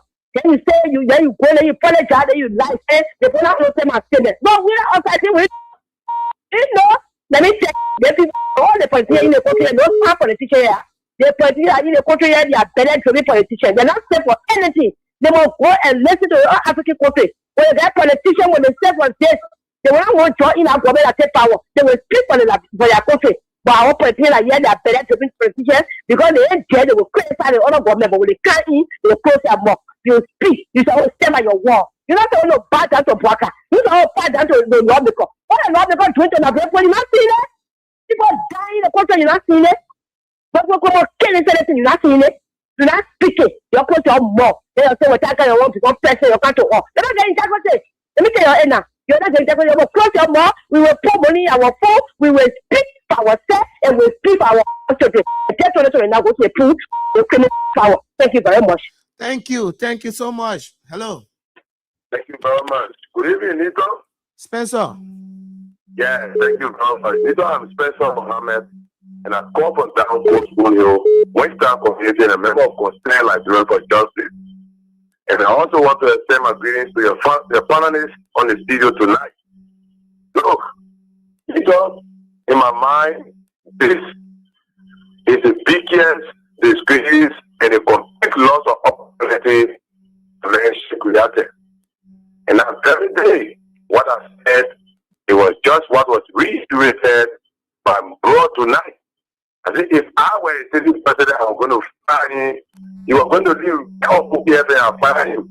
What am I firing for? If you are a government official and you speak of ills in the society, and you say you will not be stand on your statement, you should be a man to stand by it. Because what you said, we have said. If you take survey today, 75% of the people will agree with you. So once you go in secret to capitulate on the statement and come back in public and say, I'm not saying it. In my mind, it was a direct affront to his boss, and that is the decision warrant, his spacer. No, he had lost everything. He eventually lost his job. He had lost his job. This is a man who stood in the throat of President Weah, who won the last 6 years, condemned every step along the way. Today, to see him suggesting his death in the kind of a different manner, you had lost everything, and nobody will give you that political relevance going forward. That's why we said everything that you guys did to President Weah was based on him. It was not logical, it was not reasonable. We have seen everything that you guys said over the years. I'm not manifesting to be a big fan. Henceforth, we will rally the like-minded Liberians to make sure that President Weah returns to the Executive Marshal Council on the 9th. Thank you very much. All right, Spencer. Thank you so much. We appreciate it. Thank you so much, Spencer. Good evening. Hello. Hello. Good evening. Yeah. What's your name? Diaspora. My name is Emmanuel Kishiru. I'm calling from the College of Kifan City. Yeah, Emmanuel, go ahead. Let's hear you. Thank you very much for the show tonight. We want to give Ambassador Creator opinion. I see Ambassador Creator about more President we had the last time. We listen to all the things Ambassador Creator can be talking. For his own foreign. Because the person that you look for, it can be in government, but it can talk in government like that. Ambassador Creator, you look for his own foreign that he says today. So we will not really listen to what he says. He continue to bring our president back in power. So why is he anyway? People then will discuss it. I thank you very much for the show. All right, thank you, my brother. Thank you so much. We appreciate you. Good evening. Thank you. Mito, how are you? Edmond, I'm okay, Edmond. Yeah. Let me say, we evening to our partisan in the diaspora there. This is Edmond Carr. I remain the visiting elect pushing for the return of President Weah, Prime Member of Concern Liberian for Justice. You know, that whole thing that is happening to Grand Chile County, the main man that was behind that thing, even during President Weah time, there was a serious confusion between he and former Senator Maswell Dennis. It's Ellis Grant. And Ellis Grant is a superintendent now. Because this is the same thing Maswell Dennis was talking about when the Okanadi started coming in earlier. You were calling for documentation. You were saying, let them know them, let us identify them, let them get their paper, so that we will know the amount of Okanadi that we are having here. Ellis Grant was saying the people are coming to help our people. When you can't get there, they play, they brush, they make a farm, they give you 40%, they take 30%, or 60% when the crops come out and you harvest and this and that. You see how the number has increased now? We may not know their intention because the number is huge and they are continuously bringing in more and more people They are getting women now in Green Jada County, born in children there. So they are not going from farming to mineral activity, from mineral activity to hunting activity. But yeah, it's a whole frustrating thing about it. Though. The president was briefed in the cabinet meeting about it's gonna be issue. Okay, he didn't take any decision because the president always want to give the responsibility to people to do it. He said the cabinet should decide only. When will you say cabinet should decide on what? You don't know. When people are in your country illegally, what directive can be given by a president? That's what he said. Then his electoral arresting boss again. When embed with him again, he the same complaint again about the mass movement of gonna be in our country. But yeah, we are. You say the cabinet should decide. They say the cabinet say the poor can in more and more. We can in more and more. He is not decisive as a president. He don't take a decisive decision. He always want to give the responsibility to people to do. When you come to create, if like I said on a show, if this president is a president that believes in the independence of the rest of the branches of government, we're gonna say that vote of no confidence is a charade because the man he's in the executive and his position is large and not specific. He like a errand ball for President Bouakai. So what are we talking about? Okay, the last time we come out study and the very Joe Biden government was here. It was a time that we ever heard about brown repeatedly. You ever heard anybody calling you over there? The guys are less busy, and because they are less busy, they are not lowering all their services. So they want to use everything to cover up their evil deeds. That's what they are doing. That is the strategy that they are using. You're not doing anything substantial. You don't want to put a talk about it. So the way to do it is to silence people. This is why I said this from a citizen lawmaker. If I was somebody representative, get your off, to respond and just lead this wicked and useless government just put them in big trouble. Why me? You are there, you're not functioning. You completely, you're not getting your district development fund. It's not coming to you. You are unable to represent your district. So what is need are you being there? After 35 or you just get together, you reserve.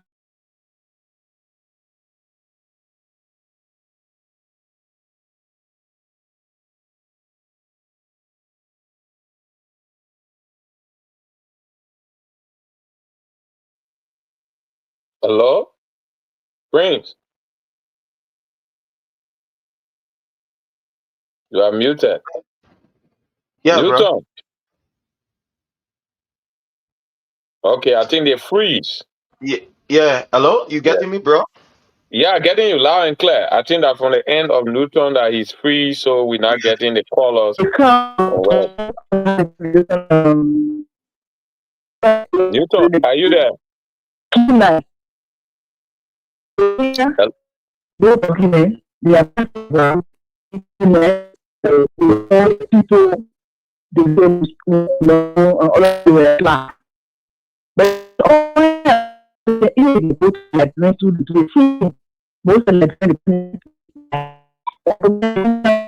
The land is terrible, Newton. Very, very terrible. The network is fluctuating badly.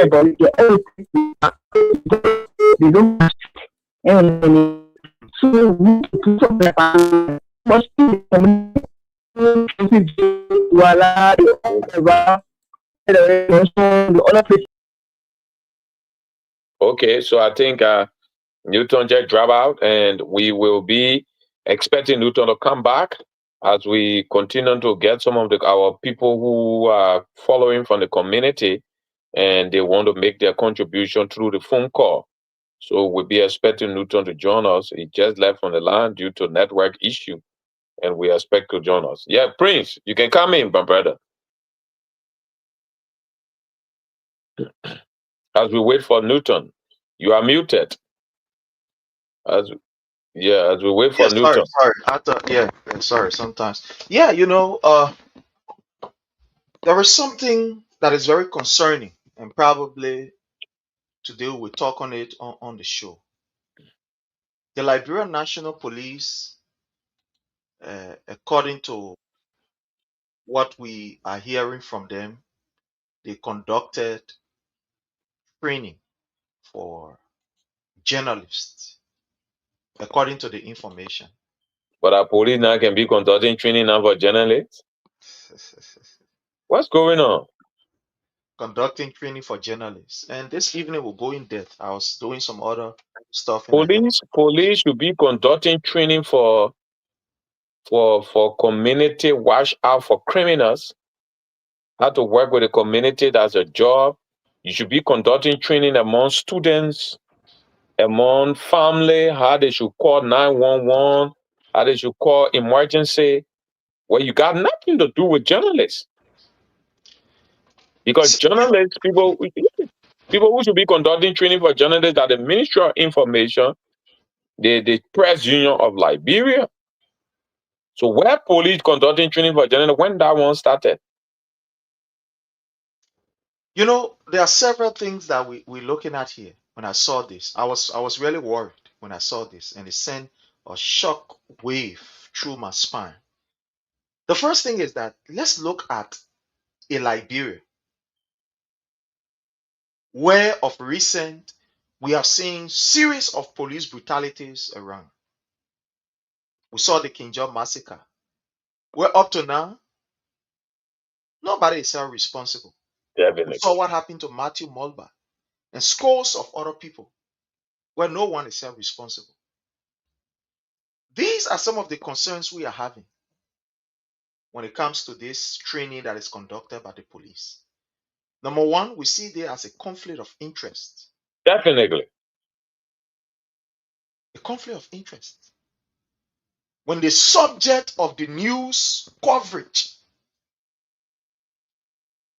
the people who right now, they are almost like, because it's clear, the police have displayed gross disrespect for the protection of human rights in Liberia. Don't believe me. Look at all of the reports. No, don't believe me. Look at the U.S. State Department reports of 2024 on the police, 2025. Look at the report. Look at NEMO report. NEMO report will tell you, look at all of the reports in Liberia by independent body. So for police to now start training journalists, are they telling us now that these journalists, when they carry on their operation, that people then will go, how you expect these people to report? How you really expect them to report? That they will be independent in their reportage? But Prince, I'm still thinking, for what? What's the issue? I can't get what I want, but anyway, they should be conducting training with the group they gave our lesson play Tintin, what is preaching cartoon. I know, definitely, exactly.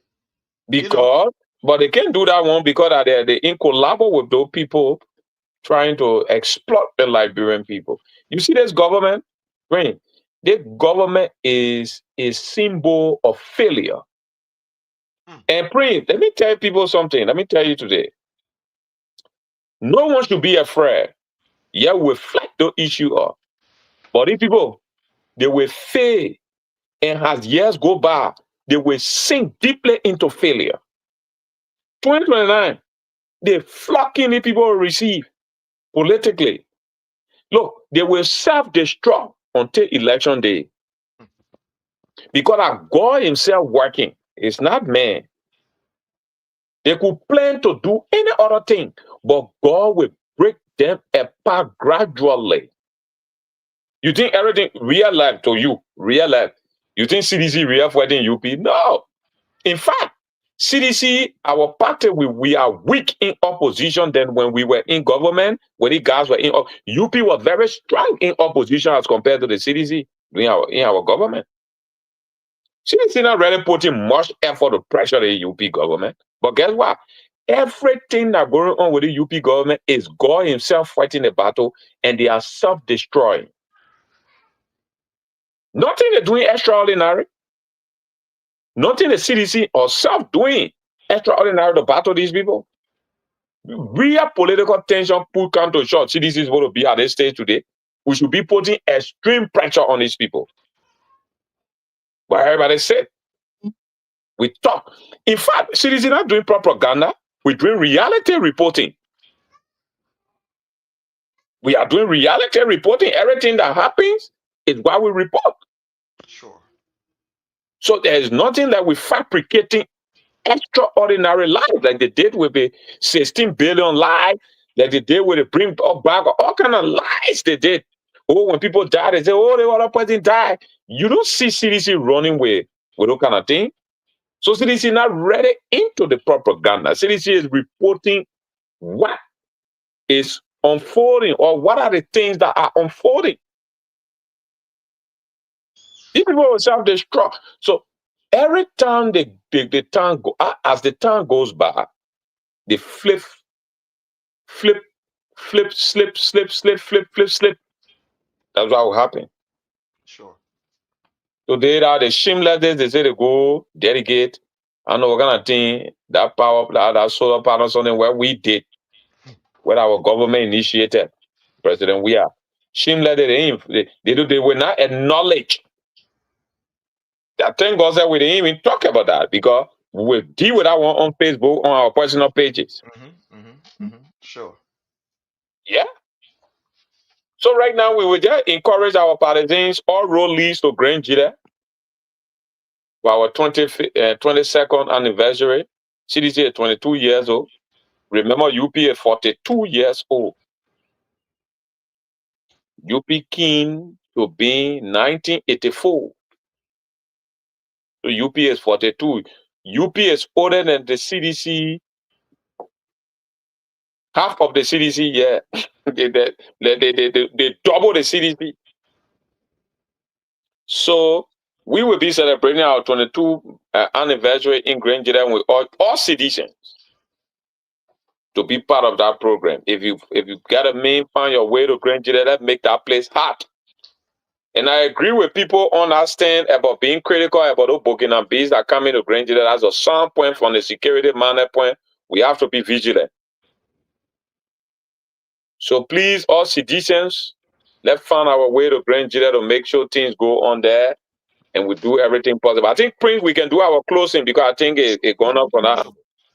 Yeah, definitely. I think we can all do our closing. Again, we just want to say to our people, thank you so much for the level of support that you continue to give at this platform. We want to say thanks to His Excellency President Dr. George Manneh Weah for giving us the opportunity to share in this space where we can inform our people relative to what is obtaining. We say thank to Abraham Godson Weah, the manager and his team, for seeing us fit to be able to share, in his space. We want to say thank you. And to the great team there at Kings and Clyde, we want to say thank you. You guys are doing exceptionally well.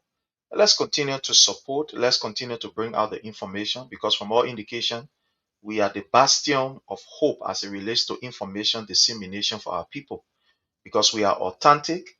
We are not like people like Kuyate then that at the end of the day, they will kind of say one thing, the next day they kind of say another thing, the other day they wear gun, the other day they kind of wear black gun. They are not even, one will say they don't even know their own status, whether they are for the people or they are against the people, they don't know. But we remain unbending, and whatever we say here is backed with facts. We don't come here to just tell you what we want to say. Like Brock said, we are doing factual reporting. We are doing analytical factual reporting. That's what we are doing here. Everything that we are saying, they are all true. Unlike the Unity Party that lied to the Liberian people, and that now the Liberian people are now seeing their lives. So let's continue to support the platform, Kings. Let's continue to share. Let's remain engaged. And in a special way, I want to say thanks to our own sister, Dorothy Desiu, for the package, the package. Thank you so much. We do appreciate you. And we hope that many others, can follow suit so that at the end of the day, we can have the station to be one of the best, in Liberia. We are getting there. We are gradually getting there. And with your support, we know that we will be able to achieve it. So thank you again, my brother, bro. And thanks to all for the time. Thank you so much. Thank you so much. And greetings to Teacher Light, His Excellency Dr. George Manan Weah, and all of our fellow classmates. Thank you, Prince. Leo wasn't here. We say greeting to Leo. Hats up to you there. Say Dorothy. Thank you for the package.